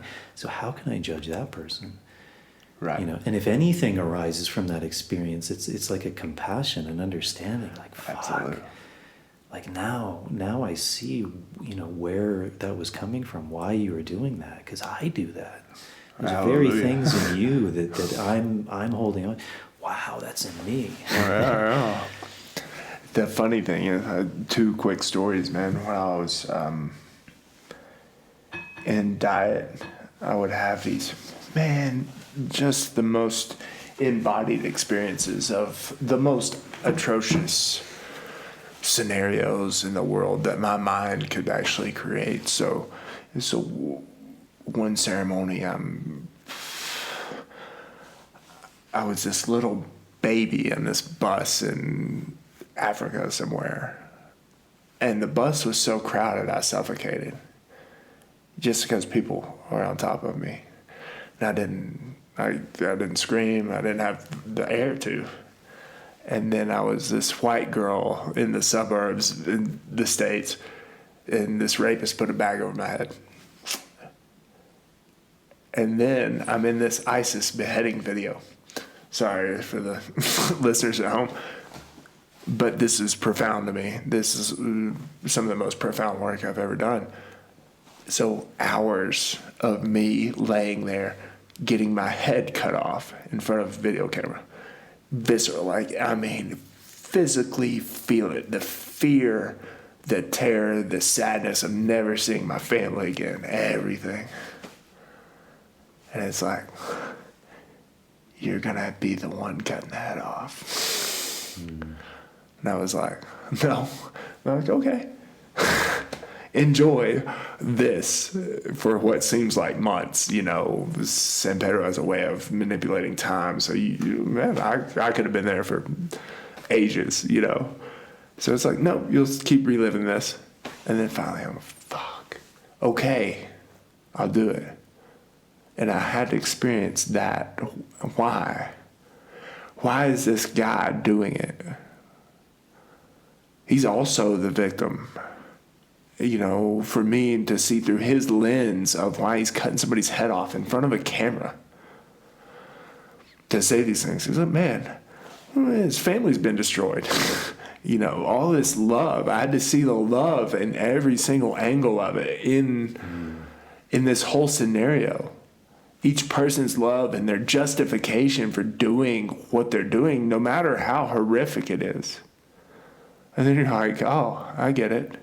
I absolutely get it. What would I do the worst things in the world for? Yeah, because for my family? Oh, cool, man. I can't judge them, you know? And the same thing later, I had a ceremony of all this, like, pedophile energy coming through, and these, like, this desire inside that these people carry. I'm like, I don't know why they carry it, man. It must suck. It must be terrible. But almost like they're starving. Like they don't know how to satiate. Now, I don't know if that's, you know, created or it's genetic or whatever. It doesn't matter. The energy is still the same. This need to satiate this urge. And you're like, well, fuck, man. I've never been starving, but I've been hungry before, you know. I've fasted for 5 days, 7 days, whatever. Cool. Not like that kind of urge that has to be suppressed all the time. So you start to have compassion for these people. Now, it doesn't justify acting on these behaviors, but I understand and I empathize with it, you know. It doesn't soften the way I feel those actions should be, you know, dealt with. But it's not my place to judge these people. You know, what does that do for anybody? Doesn't help any of the situation. But I can love that person just as much and not, I've been there mentally in my mind. I've seen it. I've felt those desires, and they're tangible. Like, you can totally understand their whole psyche. So you understand them, so you have so much compassion and empathy for them and sympathy. It doesn't condone what they do. Yeah, and I mean, it's it's almost like in jiu-jitsu. If someone is coming at me with force, if I fight back, then it's just like two bulls hitting each other. Now, if someone is coming at me with force, it doesn't mean I just like throw up my hands and like, oh, well, that's it. But again, if I can use their force and then take them down and, submit them, like control them. And I think it's kind of a similar thing, because that's a very strange concept for people. But, like, even you use that idea of pedophilia, like almost all of those people were abused themselves. Yeah. Almost all of them. And again, it doesn't condone their action. Like, if you're using force against someone unwillingly, that's bad. Right. But if all you do is come at them with force, is that ever going to get to the root of the problem? How much better if you can actually come to them from a place of like you can't do this. We'll do everything we can to stop it. There has to be another outlet for it. Yeah, and like obviously you're suffering. So like how do we get to the root of that? Right. How do we stop the action? Yeah. But also like where's that person coming from? Right. That person is suffering. Absolutely. Nobody harms another person if they're not suffering. Yeah. And I think a lot of it, a lot of times when I see violent people, like true violence, not even pedophilia, like in a lot of cases that comes from like a lack of love, or that's a very twisted manifestation of projecting love, or but violence to me and people doing the most horrific things is not being heard. Their expressions not being heard at what level? So I know, listen to what I'm saying. Well, if they don't feel like they're being heard, they're going to do the most extreme things to be heard. And it's all out of fear. It's like, nobody's listening to me. Nobody loves me. Like, I don't feel these things. I don't feel this ability to express. So they're going to pay attention. If I do this horrific thing, people will pay attention to what is happening. Well, man, how can you blame that? I get it. It doesn't condone what they're doing. So maybe, there are laws and order. And, I have this mental game back and forth of like laws and countries of how bureaucratic things are. And I don't like bureaucracy because I like freedom. And I also like being alive, and not fighting and not thinking I'm going to die every day. So there's a real balance of that. And power or the perceived lack of power creates a lot of violence, I think, and this inability to express, this inability to be loved in our own minds. It doesn't matter if people actually listen to us or not, generally. We'll talk to ourselves more than we talk to other people, generally. But if we create something in our minds, then of course we have to do something extreme to be recognized. Like, pay attention. Or I want to feel loved. I have to take it. Doesn't make any of it right, but I totally agree with it. And I don't know what the answer is on how to fix it.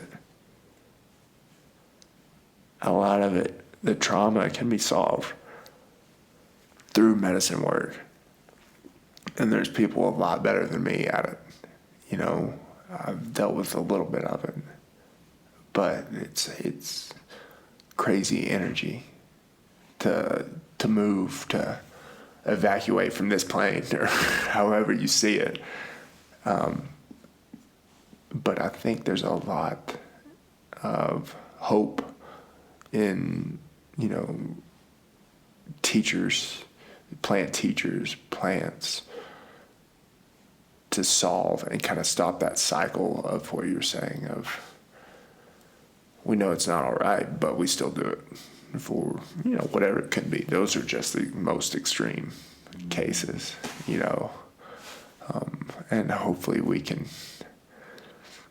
you know, be vessels of hope and change for people that feel like they don't have a choice in those decisions or behavior patterns that they have.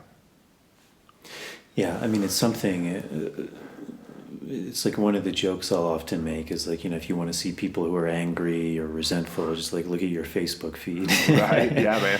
Cut that shit off. But it's, you know, it's something I remember, you know, it was probably 5 or 6 years ago now where I really started kind of seeing a change from, you know, like on Facebook, people posting, you know, kind of positive things or pictures or towards this real kind of social activism and, you know, opinions and I am right and anyone who doesn't agree with me is evil and bad and this is how we need to think and if you don't think this way, you know, it's, I mean, there's a yoga teacher who I'm friends with and I think I was telling you about this. She posted a picture when Trump got the coronavirus and he was sitting there, you know, still working while he was sick. And she just posted the picture saying, you know, whatever you think about him, like, I respect that, you know, even when he's sick, the guy's still working.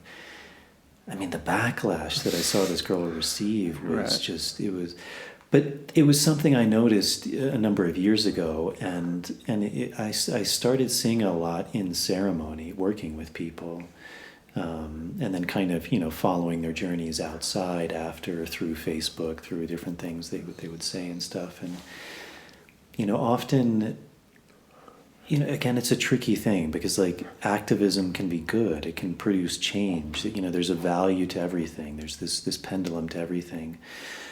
But also what I really started noticing is like a lot of the people who their beliefs are the strongest, the most active, the most righteous. Again, it was this similar thing that they were really suffering. Like they were very unhappy people. And it was almost like a direct correlation. Like the more righteous, the more demonizing of the other, the deeper their internal unhappiness was. And you know, because there's validation in that. When I make the other wrong, de facto, I'm right. And that puts me, it's almost like a, you know, like the social media thing where there's like a like, you know, there's a little dopamine spike. And it's the same thing. When I make the other wrong, there's this rush. My ego just got bigger. There's a validation. And so the more I can make other people wrong, the more right I am. The more it inflates my ego. Doesn't that come from fear, you think? I think everything comes from fear. A fear of not being different or not being better than somebody else or a fear of not being validated. Mm-hmm. I think it's hilarious on some levels that you see people and they get so vicious on social media. And you're like, whoa, man. I met you. You know, you're all right, dude. Right. Chill out, man. You know, relax. It's like these people want to be heard and validated on such a level. Yeah, and they are traumatized or hurt somewhere, and they feel like they have to scream it out. Thank God it's not on a physical level. They can do it on Facebook or whatever. But they're also being manipulated on some level. to be like, oh, this is a valid place to put your opinion. As long as your opinion is this. So then you have people in this echo chamber. And man, if you don't think brainwashing is not real, like, I know that's a double negative, but if you don't think that's a real thing, you're insane. You know, put people in an echo chamber, man, and they'll just start to believe whatever you keep telling them, and they'll parrot the same thing. I'll do it. I'm not saying like I'm any better than anybody else, but man, if I read Facebook or whatever, I'll be like, yeah, they're right. And then something else the next day could be totally contradicting. I'm like, yeah, that makes sense too. Yeah, blue or red or whatever, but we're on different teams now, and it's all crazy. When as you said, I mean, you know, brainwashing, that's like if you study cults, that's pretty much how you do it, is through brainwashing, through everyone says the same thing, and that's all you hear. And if that's all you hear, then that's all you know, and that's what you believe, and then you become an, you know, evangelical in the same way. Yeah. And that's where discussion, talking, and again, you know, things like plant work, it's so invaluable because it will often really show you, like, oh, this is where I'm holding on. Yeah. You know, this belief that I have, this way of being, and this is causing me a lot of suffering. And it's hard to let that go, because that's who I am, right? That's identity. That's, yeah. What's behind that? Yeah, who would I be without that? That's where it gets scary, right? That's where the fear comes in. Because you're literally stepping into the unknown, and that is the scariest thing. You know, and on the most fundamental level, even what I think is real can go. Yeah. You know, everything that I think is solid all of a sudden isn't solid. This world disappears. The molecules in my being disappear. Whoa. Shit. And what are you left with? Right. You know, trust, faith. And these are very dirty words for a lot of people. Yeah. You know, because it's not coming from the mind anymore. The mind can't physically hold on to anything. Right. And that's terrifying. Absolutely. When I really garnered my relationship with, I guess that's the right word, with San Pedro, like we really came hand in hand. There's a story in the Bible about Isaac being sacrificed, right?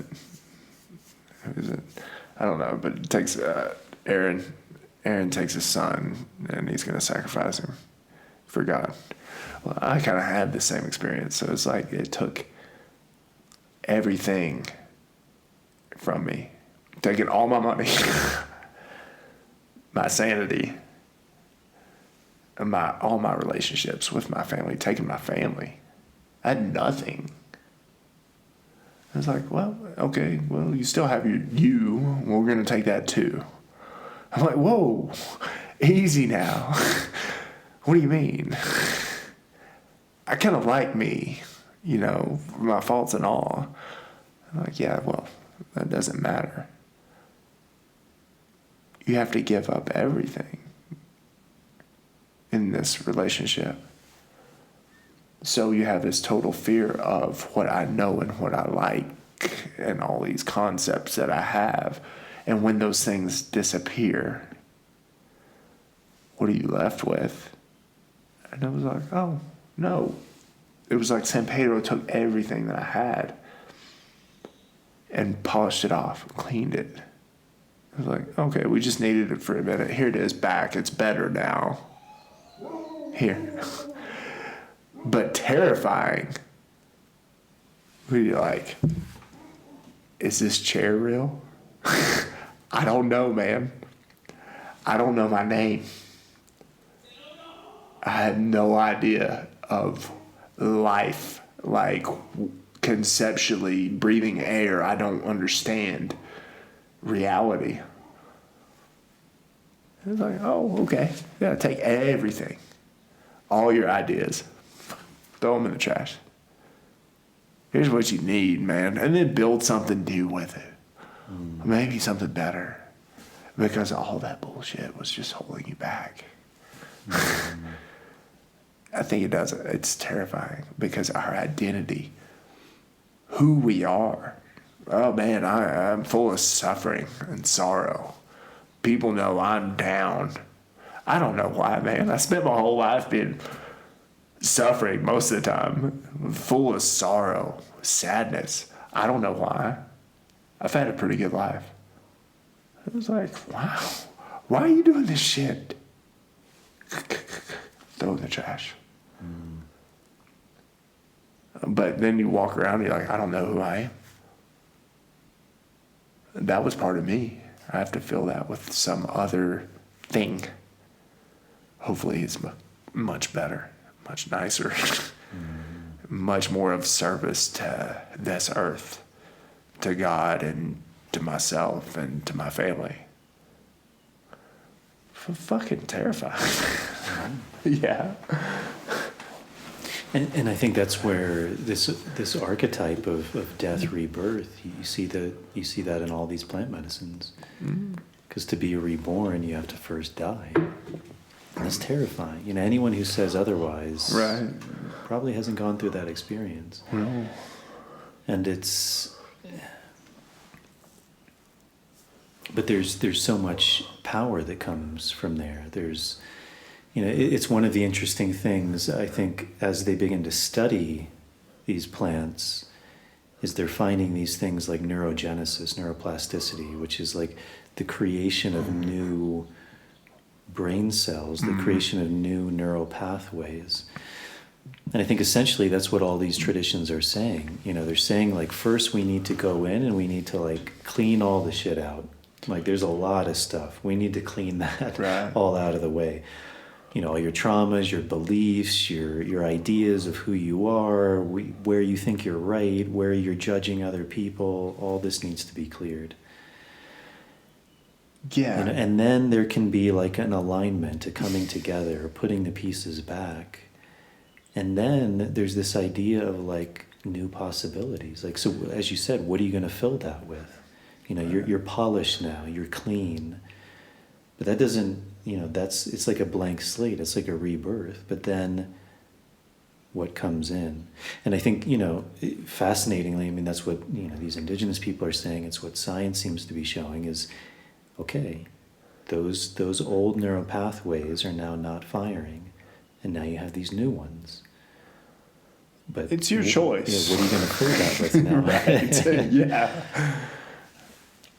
Yeah. And to me, that's, you know, an interesting concept because, you know, I have a 2-month-old daughter, and she's like the sweetest thing in the world to me, you know. And I wonder, will she have to go through that? Will she spend 30 years of her life being like, what am I doing here? Or will she just have the opportunity to be connected? You know, or do we need to go through this separation? You know, it's almost like duality on an extra level, you know, coming from the West. I'm curious to see how this pans out for her, you know, as we try to, you know, not make choices for her, but give her opportunities to stay connected to God. You know, and my parents did the same for me. They just didn't know how I needed to connect to God. And maybe that's the same for my daughter. You know, like I have no idea. But is it something that we have to go through? Or is it almost a disservice to bypass that, you know, prodigal son experience of life of where, oh, now we can come back and like, well, I went through all that suffering, so I don't suffer now. I don't know. Fascinating. What's your take on it, Jason? I mean, that's kind of one of the archetypical stories, right? Like the Buddha, that's what his parents tried to do, right? Is like shelter him from everything, like provide everything he would need so he wouldn't suffer. In the end, it didn't work. It worked for 30 years or 20 hour, Right. But eventually, the same things that affected everyone else affected him. Right. And, but I do think, one of the, as we were talking about like these rites and rituals, one of the things is, I would imagine if we raise children, like with that connection, with, as you said, not with a telling someone this is what you have to do, but you give them the opportunity, and maybe gently encouraging them, like, hey, like this is, I know this may be scary, but this is good for you. Like, and I think in that way, it was like when I got my Eagle Scout quite young, and I was 16, which is pretty young. Usually it's like you get it at 18. I think I was just like, I was so fascinated. I loved it. Like, a new merit badge. Like, man, that's great. That's so cool. Like, I want to learn this. But, and then there was this thing called the Arrow of Light, which you probably can't do this with kids anymore. I don't know. But at the time you could. They just dropped you off in the middle of the woods, and you had a knife and I think a piece of flint. Nice. And I can't remember as you had to find your way back, or they're like, in a few days we'll come and pick you up. But, you're on your own. You got to find your food, build shelter. And I remember at the time I was like, this is easy. I mean, I do this every weekend. Like, this is no big deal, That's cool. But for someone who had never done that would have been terrifying. For sure. And I think in the same way, like with your question, it's like if someone is just has opportunities and experience in that way, maybe these things don't have to be quite so like big,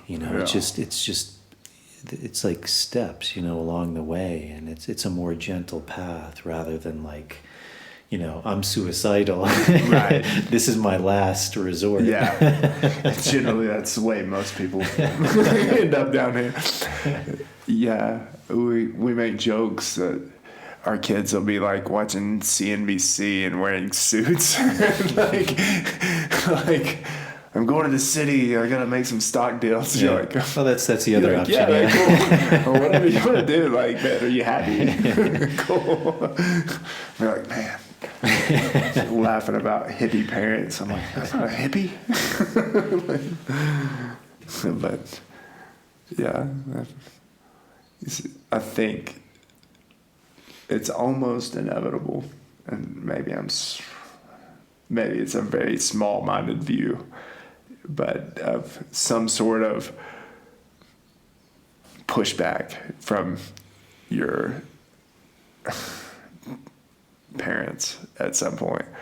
No matter if you have whatever you have involved, or ideas, if they're the best ideas, the worst ideas, like, they're gonna push back at some level. So it seems like a lot of the cultures we come from, that is very common.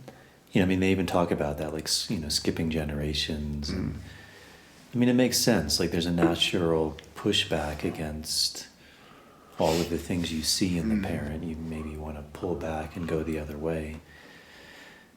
But I don't know. Like a lot of cultures, that doesn't necessarily seem to be the case.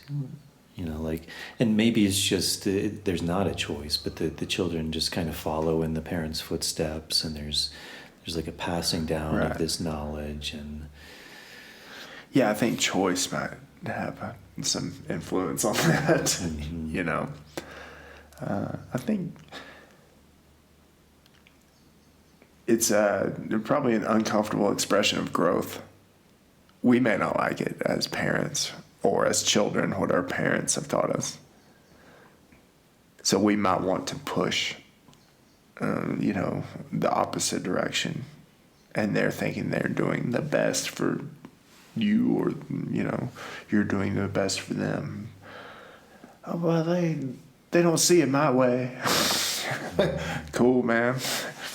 Yeah, the older I get, I'm like, oh, fuck. Nobody knows anything. I think that's becoming more relevant in the news. If you pay any attention to the way, our world leaders speak, you're like, man, it's a sad state of affairs on people thinking they know. Whew. Well, and it's something I've been seeing and thinking about a lot now is the amazing thing about, it used to be you had like 3 channels, like in the US, you had NBC, ABC, and CBS. Yeah. But basically they were all the same. You're getting the same news. One of the amazing things about this is now there's you can get news from any country. You can get news from all different opinions, and that's an amazing thing. It's like you can really see things from the other side. If you choose to. If you choose to. Most people want to be comforted. Right. Most people want to hear exactly what they believe. They're like, I told you I was right. But that's the fascinating thing now is if you're only listening to things from one source now, it's like two people can literally be living in almost 2 different realities. For sure. And, what I think is something that's really bad, or this person is really bad, someone else sees the exact opposite. They see this thing or this person as like this amazing savior, and they're doing all these good things. And it's a perception of reality. And it's this fascinating thing now that's happening is there are people living in very different realities. But it's just like, what am I taking in? Yeah. And they can live right next door to each other. Mm-hmm. So that's where a lot of division comes between that. You have 2 people who are physically next to each other, like New York City and Brooklyn. People are in their own little boxes in their apartments, and they're listening to one thing. And they're so divided in their thought because this person listens to this person pays attention to this, and there's no community. Man, fascinating what these computers and Instagram and all that shit does. It's fascinating what it does to people in a very small amount of time. And how it pushes our thoughts and our,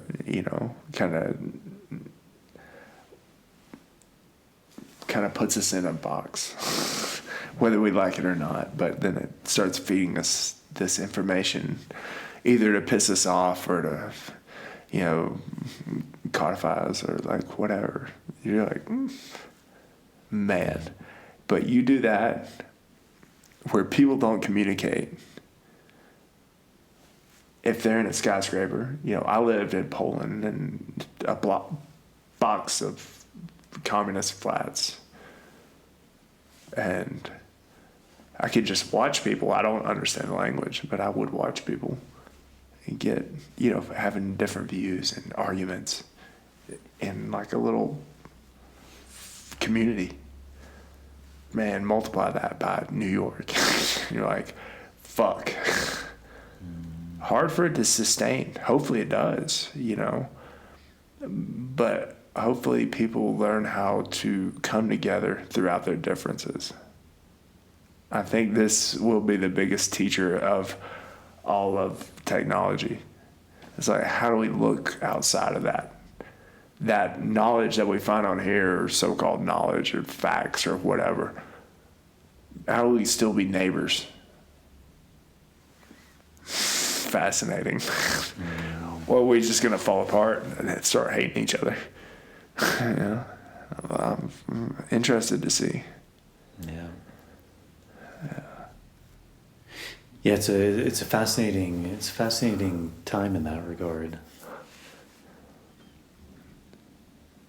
But the guy who I interviewed in the previous podcast, his name is Brian. He's a buddy of mine, and he's a fascinating guy because he spent a long time with Shipibo, learning Shipibo language. He went back to school. He actually rewrote the Spanish Shipibo dictionary. He's married to a Shipibo woman, so he has this real command of of the language, and he told me this story. He talks about it in the podcast, but something about it just really blows my mind. And he's saying in the Shipibo language, ha, that this sound, ha, he actually thinks it was probably like the first sound, and it literally means.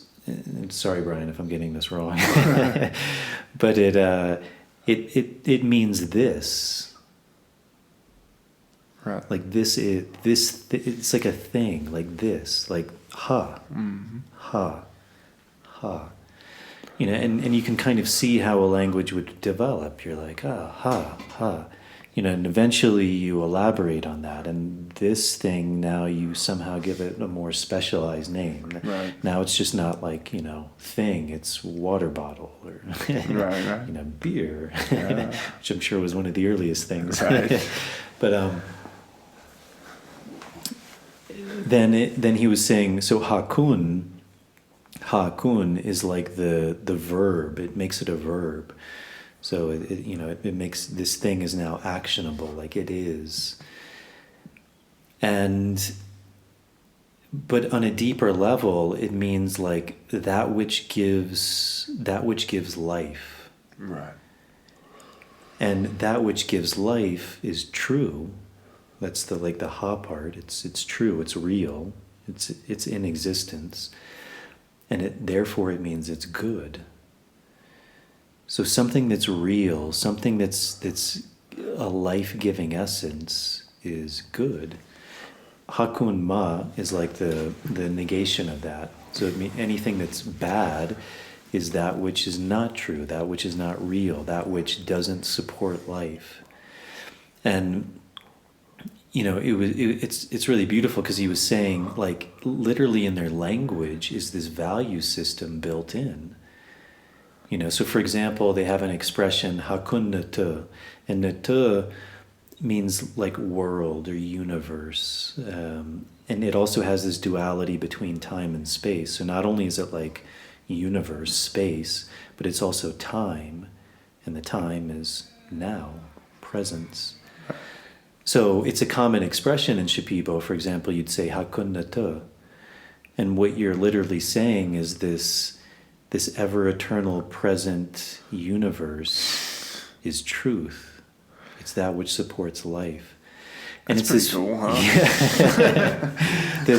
the Christian missionaries translated as good day. Right. Of course. Yeah.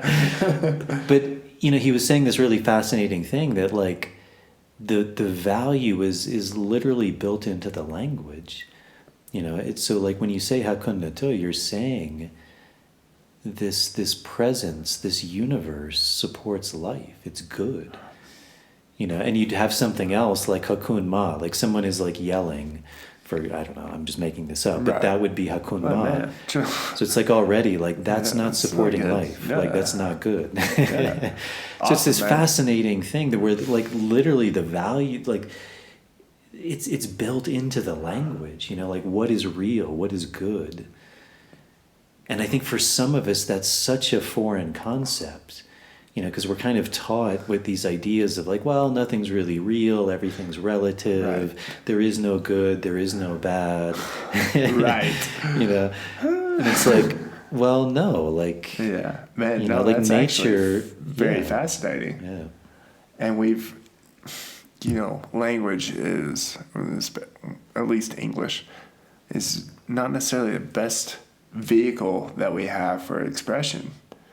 I think it can be, but we've lost the root of like what these words actually mean. Yeah, like English, you know, to harp on it, love. What the fuck does that mean? Mm-hmm. You know, at least in Greek they had 3 versions of it, right? Mm-hmm. You know, what is life? We've kind of simplified it to a place where we don't have those values built into our language. I mean, how good is the universe? Man, that just, we talk about brainwashing. daily brainwashing through language. It's a true thing. I talk to people all the time. I can't do this. I'm like, you can't or you don't want to. Because those are two very different things. Absolutely. Yeah. I need this versus I want this. People say I need all the time. I'm like, are you sure? Or do you want it? Because wanting it's fine. Pull it back. You know? To start adding those ideas back into our vocabulary, conceptually, I think would be an amazing thing, man. It'd be very cool. Positive affirmations of life and people's, motivation for their daily actions. There's something special in there, Well, that's something that, the founding fathers of the U.S., which, a lot of them seem to get a lot of shit right now. You want to talk about this? Yeah. Yeah. But on so many levels, again, it comes down to judgment. It comes down to my reality. What is good now was maybe not the same as what was good then. In 50 years, good luck. Good luck being right on all levels. I'm going to be the biggest bigot in probably 20 years. They'll be like, oh my God, he said what? Right. I'm sorry. It's unoffensive at the time, or whatever. You just don't know. But something I found so fascinating is it was built on these Enlightenment principles, these like French Enlightenment principles. And one of the really beautiful things that I found about that was this idea that you look to nature for wisdom, for truth. Because you can find all of these universal principles in nature: time, change, entropy, death, decay, rebirth.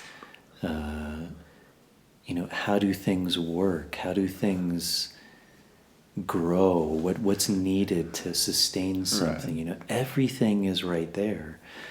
And that's kind of, I think, part of the disconnect for a lot of us is even things like seasons. There's a season for everything. There's a time for things.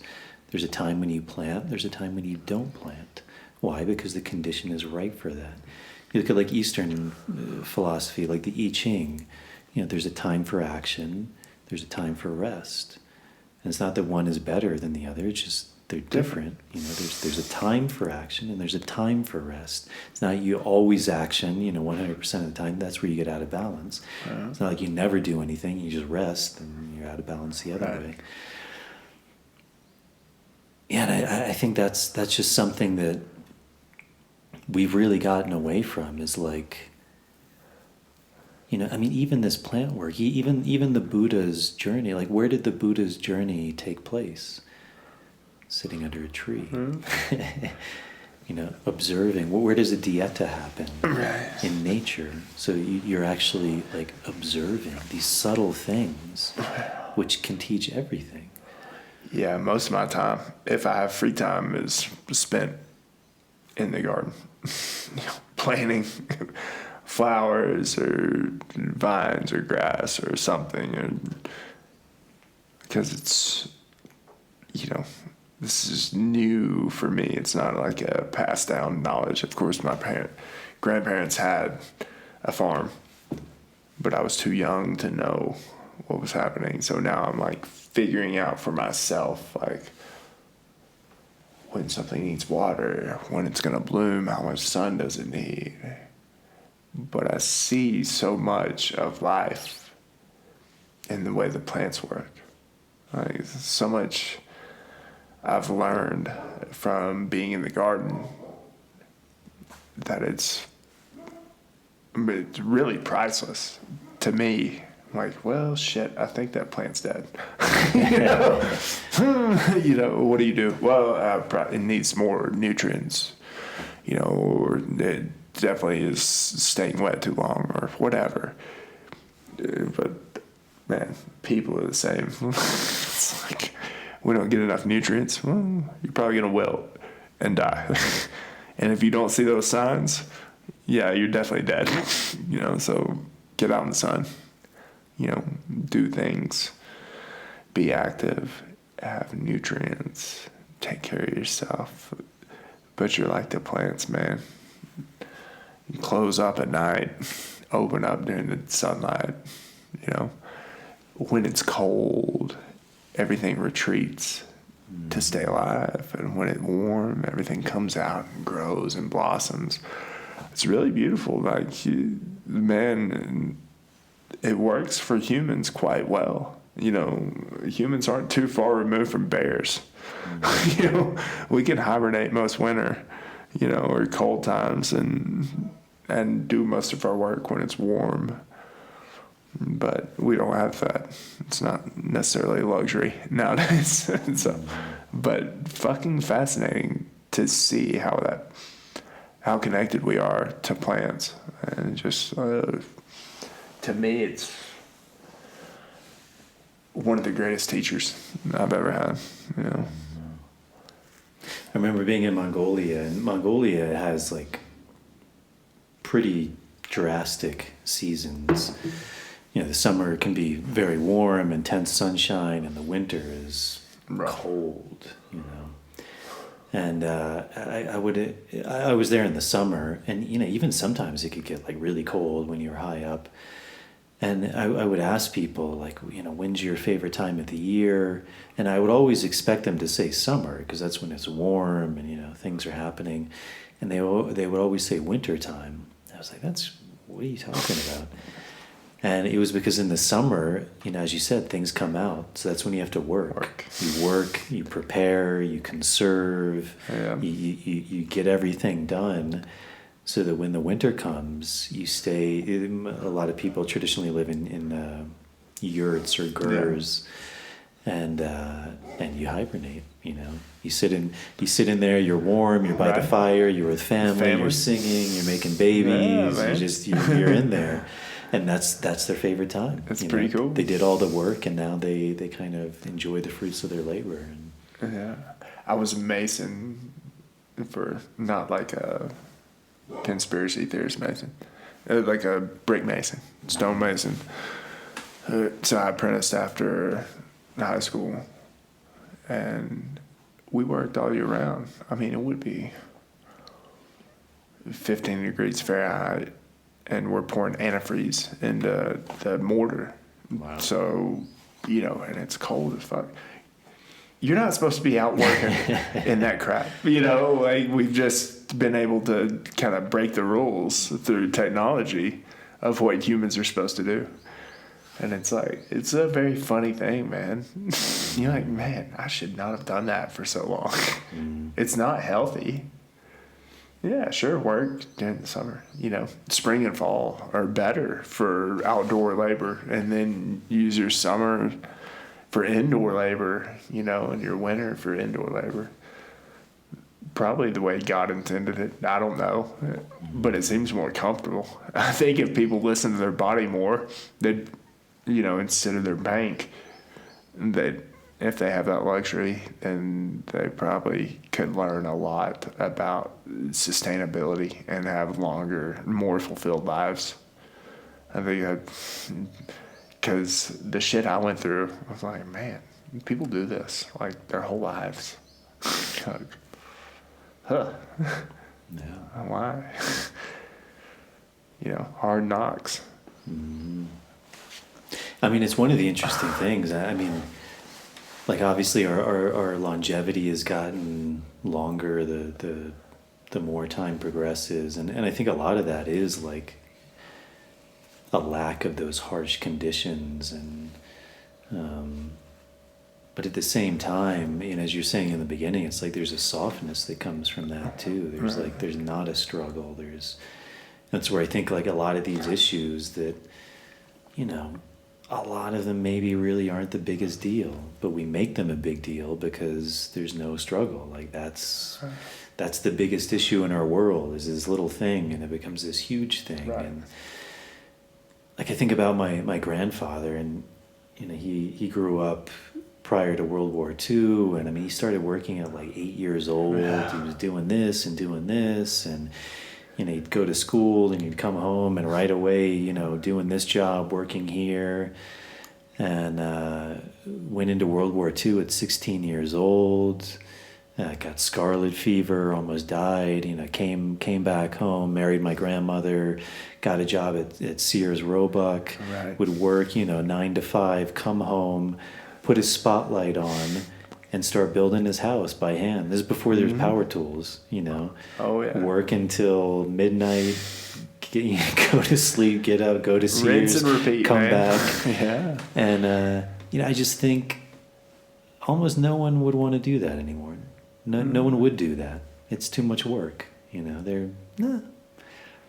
And but there's something beautiful that also comes from that struggle. Like when I go to that house, that was built by him. Every single thing was built by him.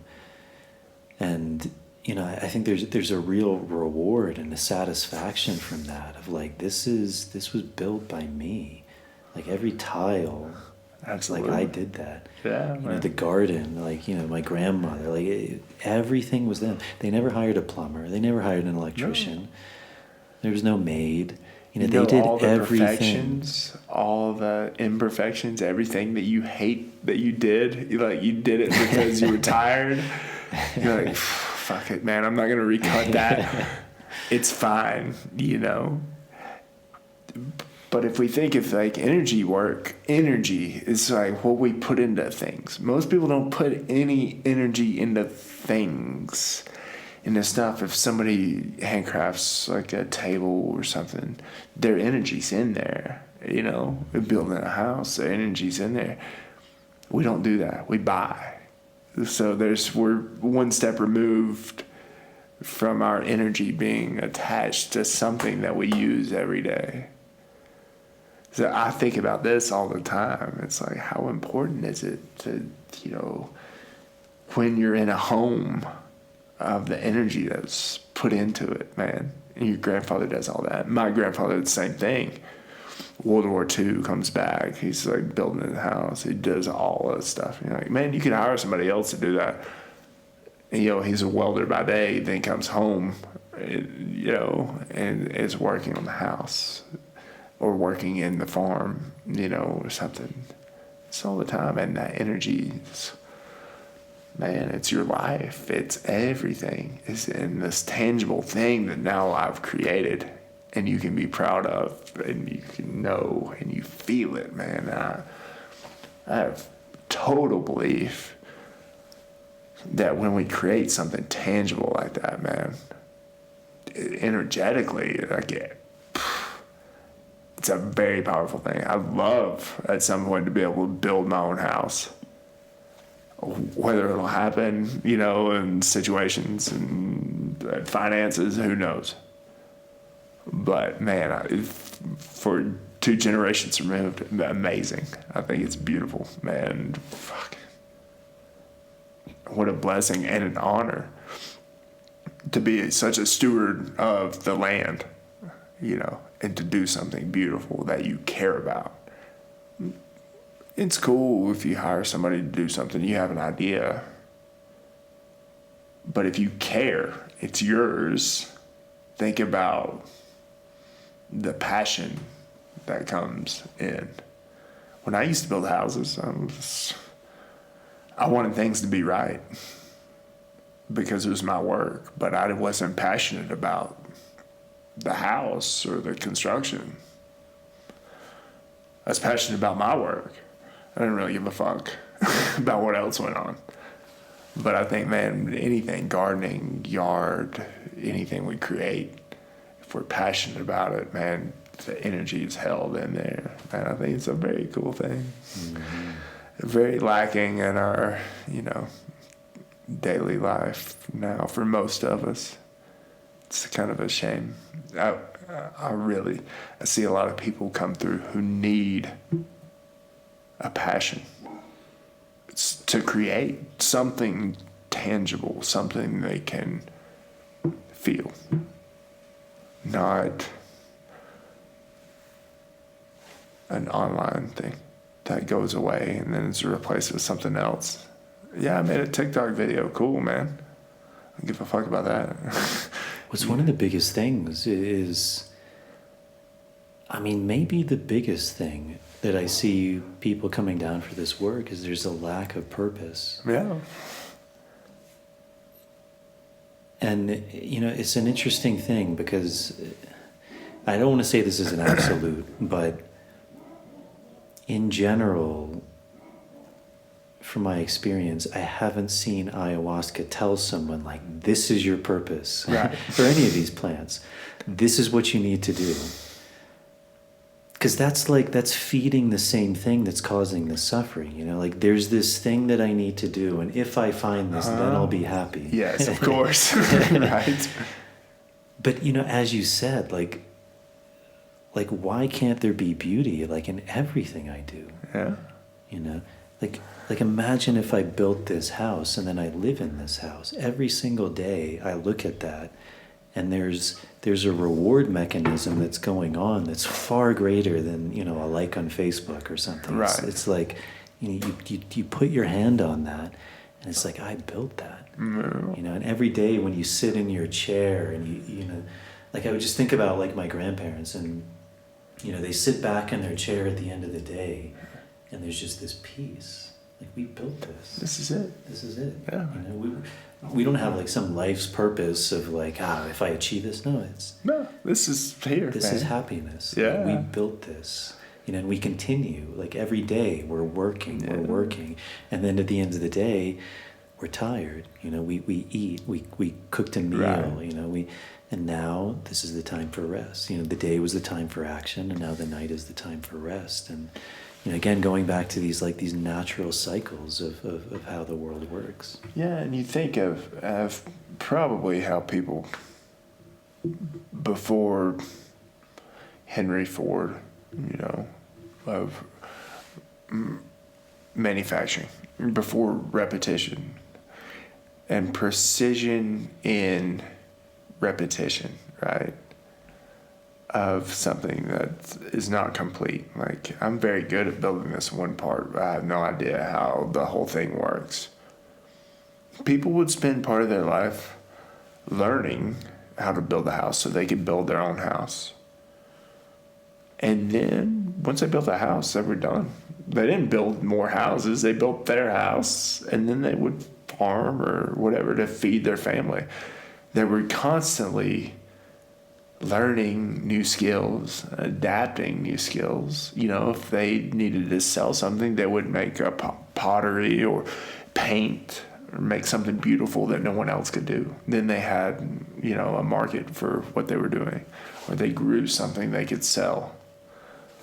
And people don't do that now, you know, because, and seasonally they were forced to do those things. Mm-hmm. But they had a general knowledge of doing things. Maybe they went and helped their neighbor build their house. So you spent your whole life mastering on some level different occupations. You didn't have, I'm going to work today and I'm going to be the fastest and best at doing the same thing over and over for 40 years before I retire. Because I'm going to start a shotgun if I had to do that. You know, like, how can you do that? But some people can. You know, they go into work, put this here, 12 hours a day. They're very good at it. They don't get hurt. Everything works. And then they go home. They've bought a house that somebody else built. They don't understand it. So they have enough money. They can call a plumber, call a carpenter, whatever. And it's rinse and repeat, and everything is the same every day. There's no seasons, there's no change, there's no growth, there's no knowledge, there's no interaction. I don't know, man. I think there's probably a lot of value in the way people lived pre-World War I, you know, and before industry really started taking over. But, you know, that's where we are. We can take lessons from it, but I don't know if we'll be able to apply it super efficiently, to our own lives at this time. Well, it's one of the fascinating things, like without that specialization, this would never happen. Right, for sure. And at the same time, like from a medicine point of view, that specialization has allowed amazing things to happen. Mm-hmm. And yet at the same time, that specialization, it can also be detrimental, because then, as you said, you begin to lose sight of the whole picture. Right. I got my nose broken doing jiu-jitsu. I think I was a blue belt or a purple belt at the time, and my teacher put me with this new white belt. It was his first day. He's like, show him how to pass the guard or something. I was like, okay. And it was a great lesson because he went to pass the guard. I didn't protect my face, and his knee went right in my nose. Right. Broke my nose. And, he was super, super sorry. But it was a good lesson for me. I was like, you let your guard down, like the guy doesn't know what he's doing. Like, why weren't you protecting your face? Like, his knee is coming right at you. But, I was used to rolling with like other higher belts. They're not going to knee me in the face, but, So anyway, the studio was in Times Square, Manhattan, New York City. I mean, this is like the epicenter of the world, pretty much. Right. And I go to the ER because it's like 6:00 at night or something, and I go in, I walk in, and I'm like, like literally my nose is over here, and I'm like, hey, I broke my nose. Can you set it? So first this is the reception desk. She's like, okay, well, go wait over there, and a nurse will be with you. I'm like, okay. It's like some time goes by. This nurse comes over, and she's like, yeah, what's going on? I'm like, I broke my nose. Like, could you please set it? She's like, okay, I'm gonna have to get another nurse, and she's probably gonna run some tests. I'm like, I don't need any tests. I just need you to set my nose. So she goes and gets another nurse. The nurse comes over. She's like, what's going on? I'm like, I broke my nose. She's like, okay, yeah, I think we're going to need to run some x-rays. I'm like, I really don't need x-rays. Could you please set my nose? It's like, okay, well, I'm going to have to get the doctor. Yeah, okay. So wait some more time. The doctor comes over. He's like, what's going on? I'm like, I broke my nose. He's like, okay, yeah, usually that's what the nurse said. Usually we'd run some tests, but it looks like you broke your nose, so I think we probably don't need to do any tests. I'm like, all right, thank you. So can you set it? He's like, well, that's not really something I do. We really need to refer you to an ear, nose, and throat specialist. You're like, you're a doctor? I'm like, okay, well, refer me to your dude. I'm ready. Let's do it. He's like, well, they only work Monday to Friday, 9 to 5, and this is a Friday this is a Friday evening. Right. So he's like, there's no ear, nose, and throat specialist. He's like, but I'm gonna get you one for Monday in the afternoon. I'm like, this is Friday evening, so I have to go all of Friday, the rest of Friday, all of Saturday, all of Sunday, and Monday morning with my nose over here. Because you can't reset it. Like, we're literally in the most sophisticated center in the world, and you can't set a broken nose. I was like, my great grandfather was an osteopath. Like, if someone broke their nose, the guy went and saw him. He set it, and 5 minutes later, the guy paid him $5, and you're done. Like, that was it. And I was just thinking, again, specialization is an amazing thing, but in this case, it's insanity. Like, in this entire facility, nobody could set my nose. Yeah.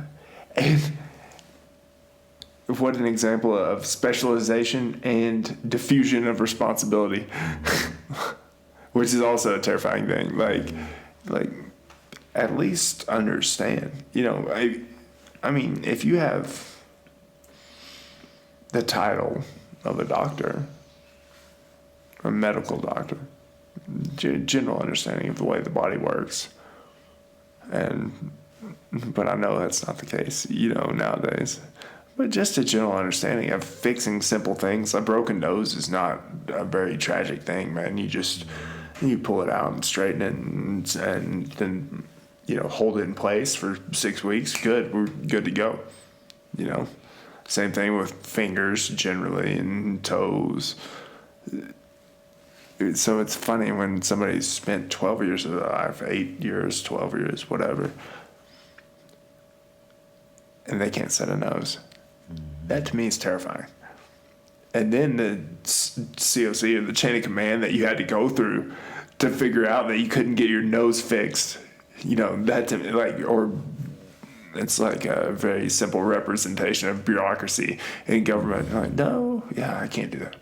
Well, I'm not responsible for this, so you'll have to go over there. Mm-hmm. So that creates this big machine of irresponsibility. Well, that's been one of the fascinating things, I think, with COVID. And I mean, without going too far down the rabbit hole, it's just been fascinating, like the whole hydroxychloroquine thing of, I mean, that medicine has been used here and all over the world, but, especially here where there's malaria, West Africa, it's been used forever. Yeah. Never been a problem with it. It comes from the cinchona tree, quinine, hydroxychloroquine. Yeah. It's been used forever. And then all of a sudden this thing comes along, and now you have like doctors, real doctors saying, oh no, this is dangerous, we shouldn't use it. You have politicians saying that. And it's insane. It's, I had COVID, and it was also very fascinating kind of seeing people who called themselves doctors like retreating. Right. Ooh, I don't want to be anywhere near you because you have the virus. Yeah. And it's like as a doctor, your job is to go into the fire. My job is to go into the fire, to go and meet someone where they are and to help them. It's this fascinating thing where, like you were kind of talking about responsibility, of fear, and it penetrates everything. But it was fascinating to see it from a doctor's point of view. If I'm running ceremony and someone is like, I'm struggling, I've got this energy, or I've got this brujeria, I've got this disease. Right. Oh, no, that's... get away from me. Relax. There you go. I'm going to send you down the road.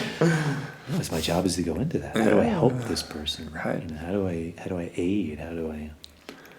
And that's been fascinating too. Yeah, man. A lot of that. One of my best friends back home is a doctor, like super smart dude, brilliant guy, man, and a sweetheart, very pragmatic, level-headed. I used to work on the ambulance, like an EMT. Mm-hmm. So a couple years ago, we were here. This lady had some, mini strokes.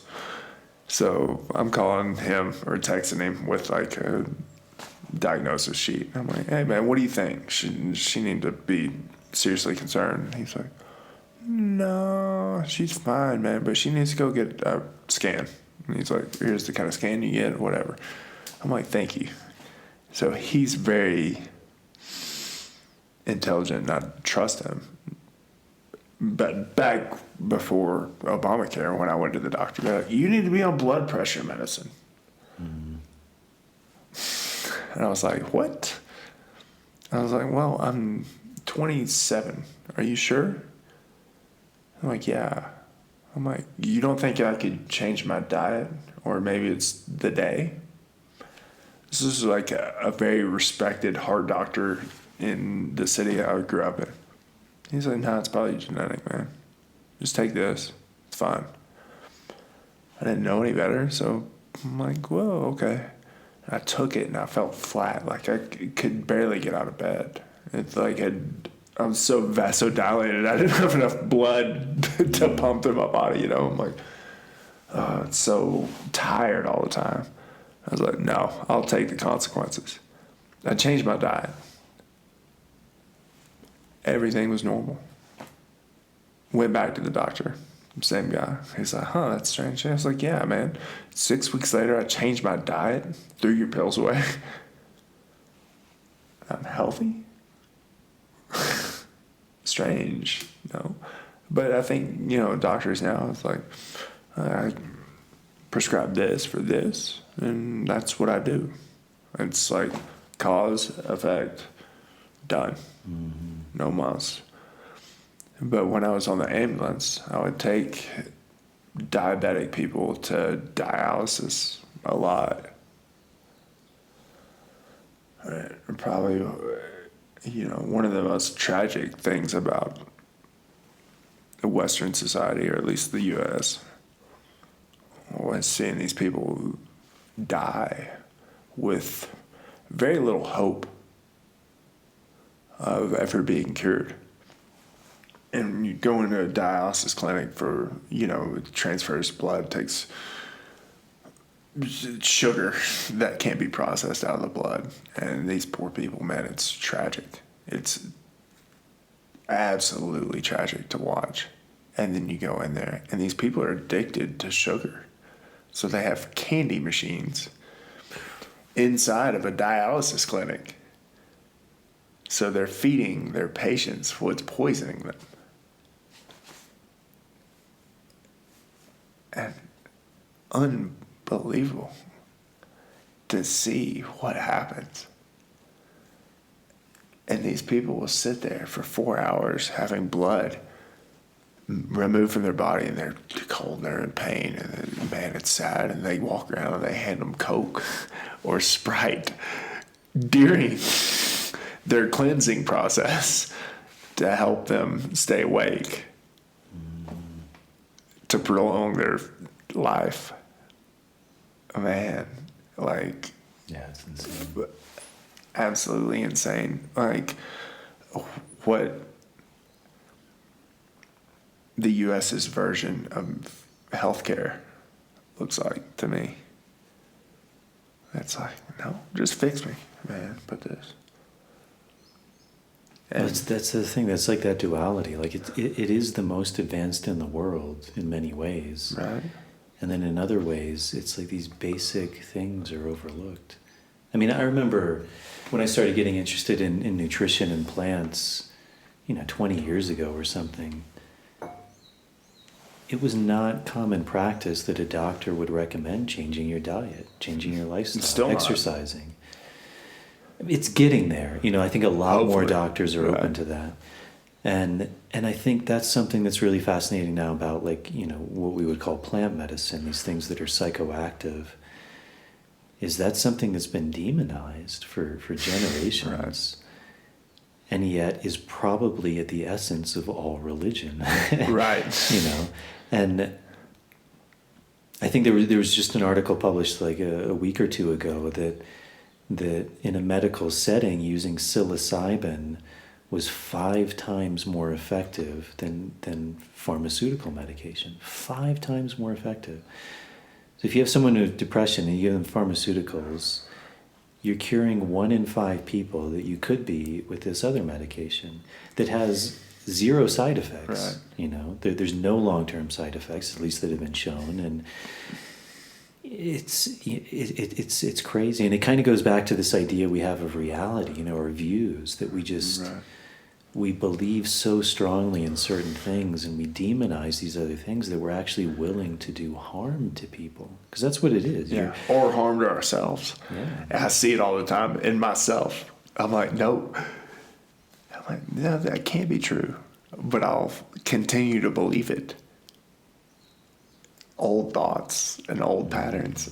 And I'm like, no, maybe it'd be good for me to get my blood pressure checked. I'm like, cool. Well, it changes if you lay down, if you're standing up. It's actually generally a very irrelevant measurement for health, But I find myself now, I'm like, I should probably go to the doctor. I haven't been to one in 20 years. But it's my belief, and that's the only thing that can save me. Western medicine in a white room, and there's value in it. But there's also value in changing our beliefs around what's possible and how we look at taking care of ourselves, not relying on a doctor to fix us. you know, it's cool. I see myself all the time falling into these traps. I'm like, okay, Well, that's one of the something to fascinating work things on. about plant medicine, right? Is it is very empowering. Yeah. Like it cuts out the middleman in Right. a way. But even these things, like I think sometimes we don't really think about that. Like we often, I think a lot of us, we kind of look down upon ritual or ceremonies. And yet when you go to a Western doctor, that is a ritual, that is a ceremony. Sit in the waiting room, man, for about 20 sit in the minutes in waiting total room. fear. The person comes out in a white coat. Yeah, they have the stethoscope. for sure. They have a board. All of these things. It's a ritual that kind of gives the person comfort. Like, this is an authority. This person's going to heal me. They're going to give me this Right. thing, and it's yeah. Speaking of ritual, and that is a ritual, but I'm concerned. I'm not saying it will work or won't work or whatever, but with the legalization of these plants, they're going to be restricted, and their uses are going to be very controlled. And what's that going to look like? I had a friend that went and did iboga in Mexico in a clinic. Iboga or ibogaine? Ibogaine, yeah. So he's in this clinic and he's having this experience in this white room and he's hooked up to these monitors. And for a day and a half, he thinks they're going to cut his kidneys out. And he's dying in this place. Like he's thinking of what he can use to kill people to get out when they come in. And that's the reality of it, man. If it's cold and it's soulless, does it work? If we take away the intangibles of these medicines, if we take God, if we take soul and spirit and human connection and, universal connection out of these things, we legalize them. Like, oh, no, we've changed it into a molecule. So now we can patent it and sell it. It's not a plant anymore. Does it still carry the same value? For me, I would lean probably that it doesn't. I don't know. I'm sure there's still value there. But, Maria Sabina, she talked pretty much on her deathbed. She held a lot of resentment towards the West. She felt like the mushrooms had taken her medicine away from her. She started being more popular and gringos coming in and changing her relationship with the medicine, her medicine. And so she died very alone and with a lot of resentment based on these people coming in and thinking, well, this is the thing. And then the medicine, no, that's not the thing at all, man. We'll just take it away. Well, she's a fascinating one because, I'm not an expert on it, but there was a period where I got really fascinated with R. Gordon Wasson, and he was the guy who started working with her.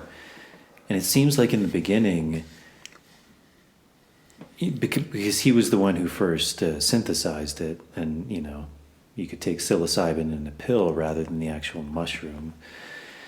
And when he first came to her, from what I remember, he said, like, is this the same thing? And at first she was like, no. Yeah. Like, it doesn't have spirit. But then he gave her higher doses. And eventually, I believe she said, well, actually, there is still spirit in here. Like, it does still connect to you. But then I think, like you said, so many people started coming, maybe looking to work with it and not the best intentions. People from her own village started demonizing her. Right. Why are you're ruining our way of lives? Like, there's all these hippies coming and, right. these dirty, yeah, crazy people. And so, yeah, like I think she did kind of die with a lot of resentment, but it's an interesting thing. And I think it's something that is really at the forefront now, because that's the direction this work seems to be moving in, especially in places like the US, Europe. Right. And it almost seems like it's inevitable. Like that's how, like ayahuasca isn't going to become legal before, DMT does. Right. That's just how it is. Like we Because look at things there's and an acronym. substances, right? Yeah. Mushrooms aren't going to become legal before psilocybin is legal. Right. So, but it does seem like these things have a tremendous benefit. Like these Johns Hopkins studies where, people are having these, working with terminally ill people, a majority of them are like coming to terms with that. For sure. PTSD now, they're working with MDMA, and 2 out of 3 people are, their PTSD is gone, right. Which is crazy. There's no pharmaceutical that comes anywhere near that. And yet, at the same time, for me, I find it very interesting. Like, you use the example of iboga, I think that's a really interesting one because, like, ibogaine, the active alkaloid in iboga, there's all of this, like, research and study that it cuts addictions. And it was really fascinating because I was at the MAPS conference in Oakland a couple of years ago, and the people were working with it. That's how they were really kind of saying, like, it's amazing, it's cutting opioid addictions, it's cutting addictions, it's stopping addictions. And I was fortunate enough to work with iboga, the actual right. plant. And the lady who introduced it to me, her name is Debbie, she was saying that iboga is really a medicine of the mind. Like I think all these plants are. They're medicines of the mind. And from the mind manifests all of these different things. And, when I worked with iboga, like I really saw that, and it's the same with ayahuasca, it's the same with any of these, the addiction is it's a byproduct. Absolutely. If you have an addiction to some substance, that's not what iboga is doing. No. That's a byproduct. It's amazing at cutting the addiction, but that's not what it's getting at.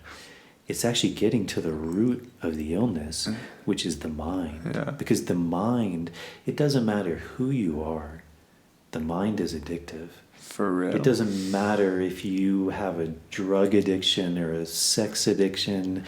You may not have any of those things, but you are addicted. You're addicted to your thoughts, you're addicted to your patterns, to your beliefs, to the ego, the very thing you think you are. And that is highly addictive. And I think what these plants are doing is trying to get to the root of that. And as we come to terms with that, well, the addictions fall away. Right. Because they don't serve us anymore. They're not serving that same patterning. Or that energy is maybe transferred into something productive that helps us. Yeah.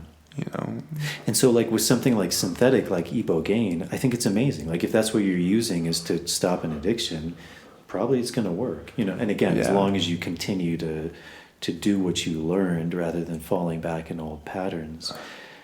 But I think ultimately it is different from the actual plant itself, which I remember sitting in the MAPS conference and there was this lady talking about ibogaine, and this woman stood up and she's like, my husband went to Africa, he worked with iboga, and he had this amazing experience. It transformed his life. But what he was saying was one of the most important things was actually the ritual, like the curandero, the music. Like there was something about that process that really changed him. For sure. And when I worked with iboga, I mean, the music to me was essential. Mm-hmm. Like, because the music was actually putting me, I could literally feel it in my brain. It was putting my brain in a place where there was no escape.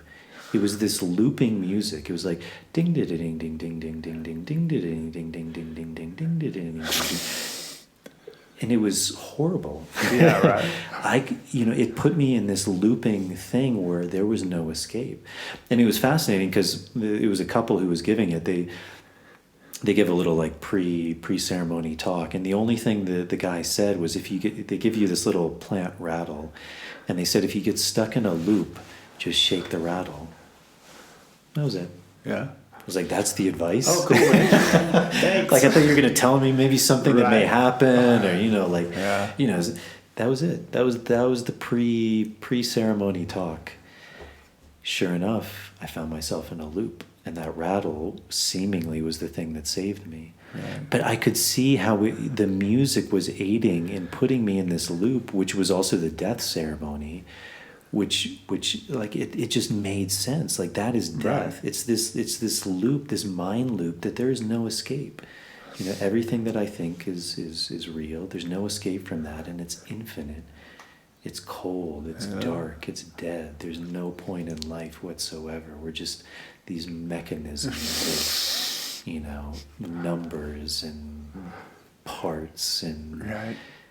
you know, and eventually I accepted that. But it was the most depressing thing I've ever experienced. You know, it was death. And it was dead. It was devoid of any life.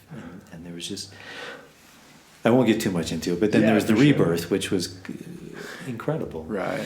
But yeah, I mean, getting to your point, I agree. I mean, I think there's a tremendous benefit to the synthetic medicine and using it in specialized I situations. think there can be, especially to open the door to perception. Not to sound cliche, but cliches exist for a weekend. You know, the doors of perception. But man, give people that, break them out of that cycle. But I had a similar experience with ayahuasca, where I was sitting with my fiance, and she's pregnant, so they're working on her. She didn't drink; she's just sitting in the ceremony, and I'm drinking, and I'd been so full of fear. I'm smoking mapachos all the time. It's just like, okay, quiet the mind. You know, I'm smoking these mapachos, and like, I'm fine. This brings me back. Well, I'm sitting with her. She's pregnant. She's like, please don't smoke. But I'm drinking ayahuasca. I'm like, well, how do I do that? This sucks, man. I don't have this crutch to lean on. And then there's nothing. Total. There's no me. There's no sound. There's nothing devoid. There's no singing of Icaros. Total emptiness. And for lack of a better word, death of total silence. There's nothing. Nothing I do influences that total darkness. And I was like, fuck, this is intense, man. But I'm not going to smoke. And then finally it's like, okay, there's your experience. Cool, man. But terrifying to see how much I relied on my pacho. And I still do, you know, in ceremonies when things start to get strong, you know, holding a bunch of energy or whatever you want to call it. You're in this to be centered for other people. What's my relationship with this? It's all in my mind. Put it down, man. It's physically not good for me the way I was dealing with it. I've known it up here, but I'm like, I'll always give myself excuses. I'm like, oh, well, it's ceremony, man. You know, or like, man, it's been a rough day. You know, it's like anything. So now I'm just very aware of it. I'm still not perfect, you know, but I'm very aware now of my interaction with these things that I think I need. Nah, man, you don't need that. Just die. Feel it. Feel these things that are coming up in this place that it's putting into. You don't have to be centered all the time. Be aware of maybe that centeredness doesn't come from this thing that you think you need, that you've told yourself that you need. No, it's irrelevant. it's very fucking interesting, like what the brain does and how we think we need. I think for me, fasting is probably one of the probably most powerful things for addiction, mental addiction, that we have available, and empowerment too. And fast for a week, drink some water, but don't do anything else, and then see where your mind tells you. You know, like, especially if you've been in the States for a long time, man. I was 30 pounds heavier when I lived in the States. You know you have enough energy in your body. Your mind is telling you, no, man, you have to eat. Why? No, you don't. You're fine. Just don't. Well, I think that's really important. I mean, you know, coming from a jiu-jitsu black belt, someone who's worked with plant medicine, but that admitting, like, that there's always fear there. Yeah. And, you know, from all of my work, if I have to boil it down to one thing, it's fear. You know, fear is what holds us back. Yeah. And everyone has it. And anyone who says they don't, they're either lying or they haven't gone deep enough into themselves. Right. You know, fear is the thing that holds us back. And, you know, when we can admit that, it's actually, there's an empowering thing. It's like, and again, not to make myself out like a victim and put a badge on, but like that this is real. Yeah. And my volition, my duty is to try and overcome that, to try and like come to terms with that and be a better person, make choices that aren't coming from a place of fear, but that are coming from a place of connection, of union, of health. And I think fear also is a great catalyst. huge. For me, man, that's why I'm here. I used to think, oh man, no fear, whatever. I'm going to go to Peru and do all this crazy shit. No, it was absolutely fear that drove me here. Fear of, oh my God, is this it? I'm going to get up, go to work, and then on the weekends I'm going to drink a 6-pack of beer and feel better about myself, just to wake up on Monday and do the same shit over again without any connection. Fear drove me to do, you know, not great things, just things that I thought I should do. Not necessarily to overcome them or overcome fear. So now I didn't sleep all night last night because I wake up total fear. I'm dying right now. I don't know why. Last night it just chose to come. You know, it's like, oh, fuck. Fear is always there, man, and it's how we interact with it, you know. I was talking to somebody, you know, I had a ceremony Saturday, and some of the guys that drank with me, they were like, before we drank, they're like, is this bravery or stupidity? You know? And you're like, well, bravery is kind of understanding the consequences of what can happen and doing it anyway. And stupidity is you could have the same action and just not know the consequences, you know? So to me, it's like fear exists in bravery and stupidity. It's just how we interact with those choices. So, man, sometimes I do things that I don't want to do, but I do them from a place of like, well, I should do this. This is me. I could be fearful of it, but I need to do this for my family or my community or whatever. Not that I want to, but I think that's part of overcoming that fear or interacting with the fear in a healthy way.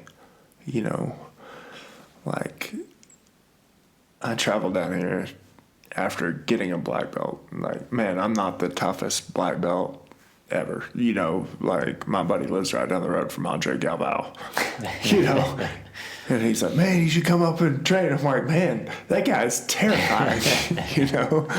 And Black belt, huge dude, like, gigantic man, multiple time 80cc world champion. Like, black belt is a very different thing for him than it is for me. So there's levels of that fear. I'm not saying I wouldn't roll with him.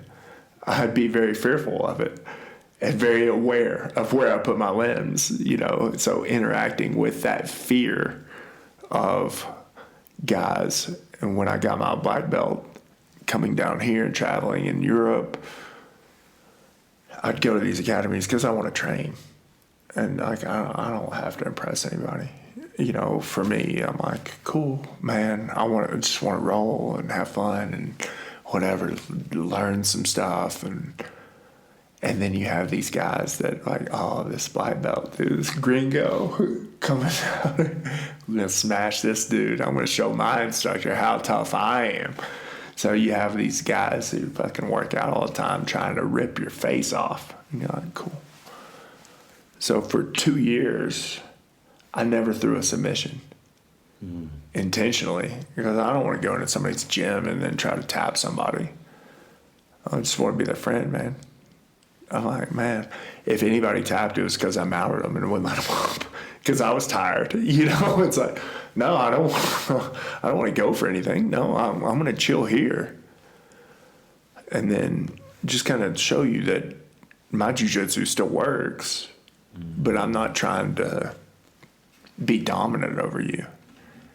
Because I know there's 20 guys in here that are probably, man, if they wanted to, they're going to beat my face in.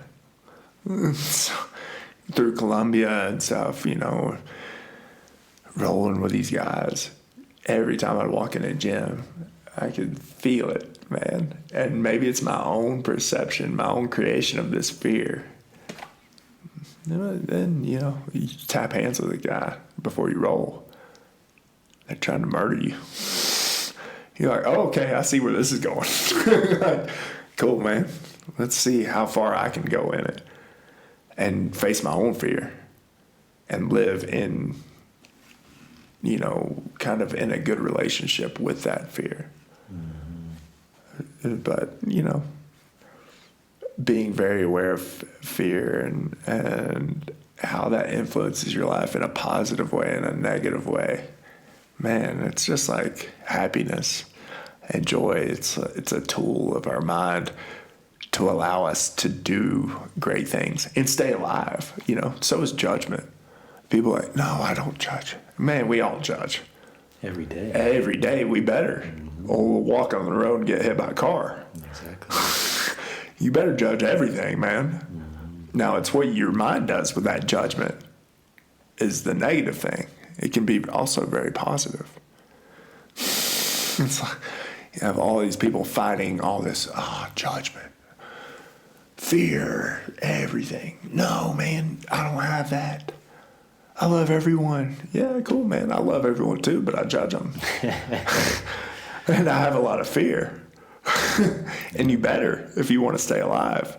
Someone walks up to your door with an AK-47 and says, hey, I want to come in. Fear and judgment. Right. Nope, don't want that person. No, man. At least unload your mag and say here, I'll put that in a safe place for you. And then we can have tea or coffee and talk. But yeah, is it pointed at me or is it just, slung around their shoulder? Different things, being where I'm not going to be scared. I have fear, but I'm going to be very present with it, It's like, man, most things. Jiu-jitsu to me, it's San Pedro medicine work, all of it. We're fear eaters, man. Like, if you're doing this work, you're eating fear of everything. Jiu-jitsu takes fear from everybody. You're like, no, man, take that shit. You don't need that level of fear in your life. You'll have fear. How do you interact with it? Can I teach you a skill set that allows you to walk through life with your shoulders back and your eyes up? Aware, but not fearful, not scared. You can have fear. Don't let it consume you. You know, same with medicine, man. Yeah, don't let that shit consume you. Don't let your past consume you, you know? What can you do now? Where are you? Man, let's forget all that other garbage, all those thoughts that you've had. Man, do you now? The greatest thing about medicine work is like, for me, it allowed me to see that I'm the most important thing in the universe and the least important thing in the universe at the exact same time.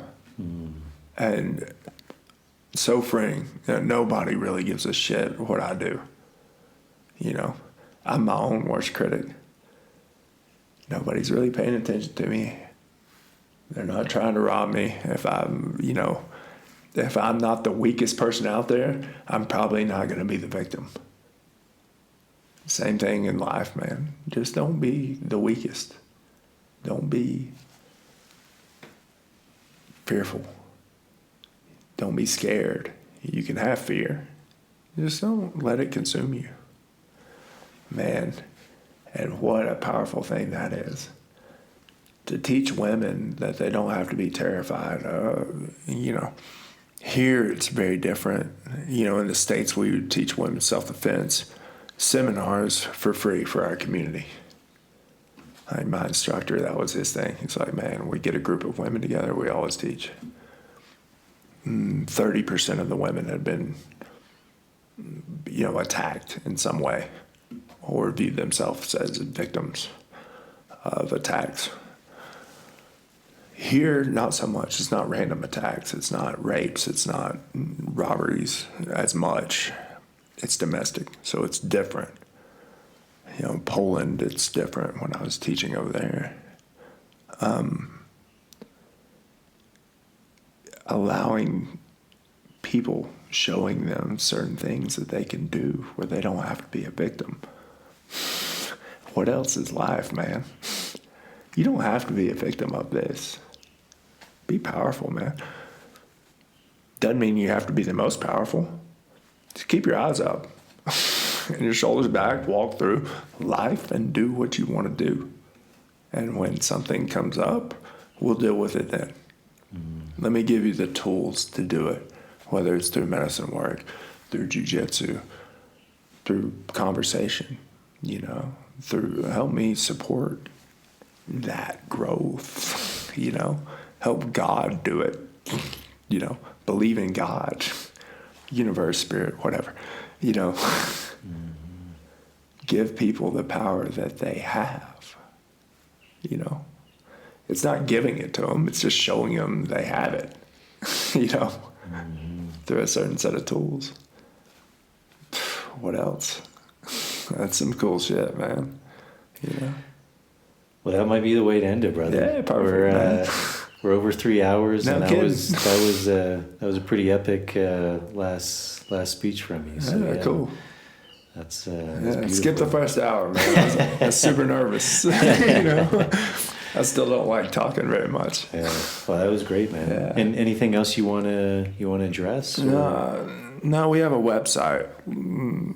Don't get your hopes up because I don't really use it very much. SpiritCooperative.com. But we do ceremonies down here and retreats sometimes. And kind of our goal, you know, as a family, me and Anna, and we want to help people be the best that they can be. Nothing more, nothing less. You know, it's not about fixing people's issues.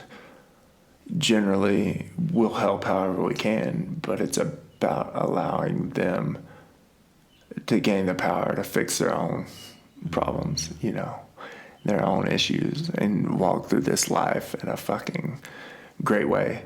You know, shoulders back, eyes up, and be a productive member of society and do something creative and great for the world, man. And that's kind of our mission, and help whoever we can, however we can. So yeah, thank you, Jason. It was Cool, brother. I respect you, man. Yeah, you too.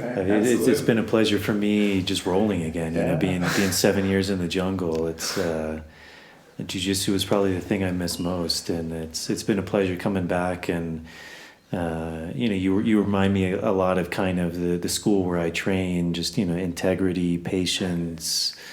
And I've seen it in the guys you train. Yeah. You know, they're solid. Cool. You know, they're white belts and they're solid. Yeah.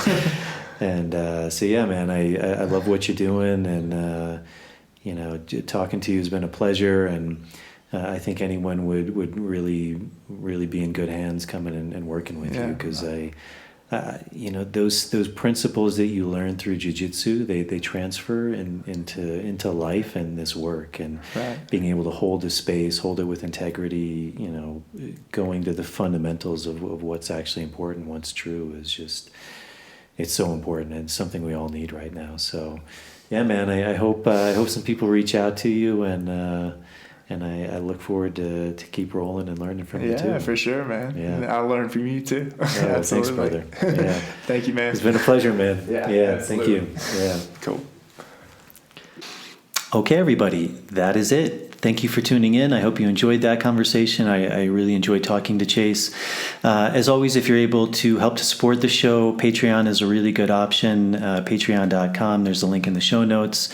It gives you a lot of added benefits, early access to shows, bonus material, extended interviews, Q&As, things like that. So if you're able to do that, thank you very much to all the people who have done that. Thank you very much. And then if you are able to go on the YouTube channel, hit the subscribe button, turn on the notification bell, like the video, that's a really big help. And then also on Apple Podcasts, subscribing to the show, leaving a star rating and a review. So thank you very much. The next show I have on my friend Luis, who is the director of London Real's Reconnect documentary about ayahuasca. He's also begun dieting and working with plants. He's a really fascinating guy. We had a really good conversation. And after that, I'm not sure. I have a number of guests coming on. I'm trying to figure out the order. A Cerdo woman who's, they're one of the people who live here in the Andes. And yeah, a few others, but I'll get the order set, and I'll announce that on the next few episodes. But thank you all for tuning in. I hope you enjoyed it, and I will see you on the next episode.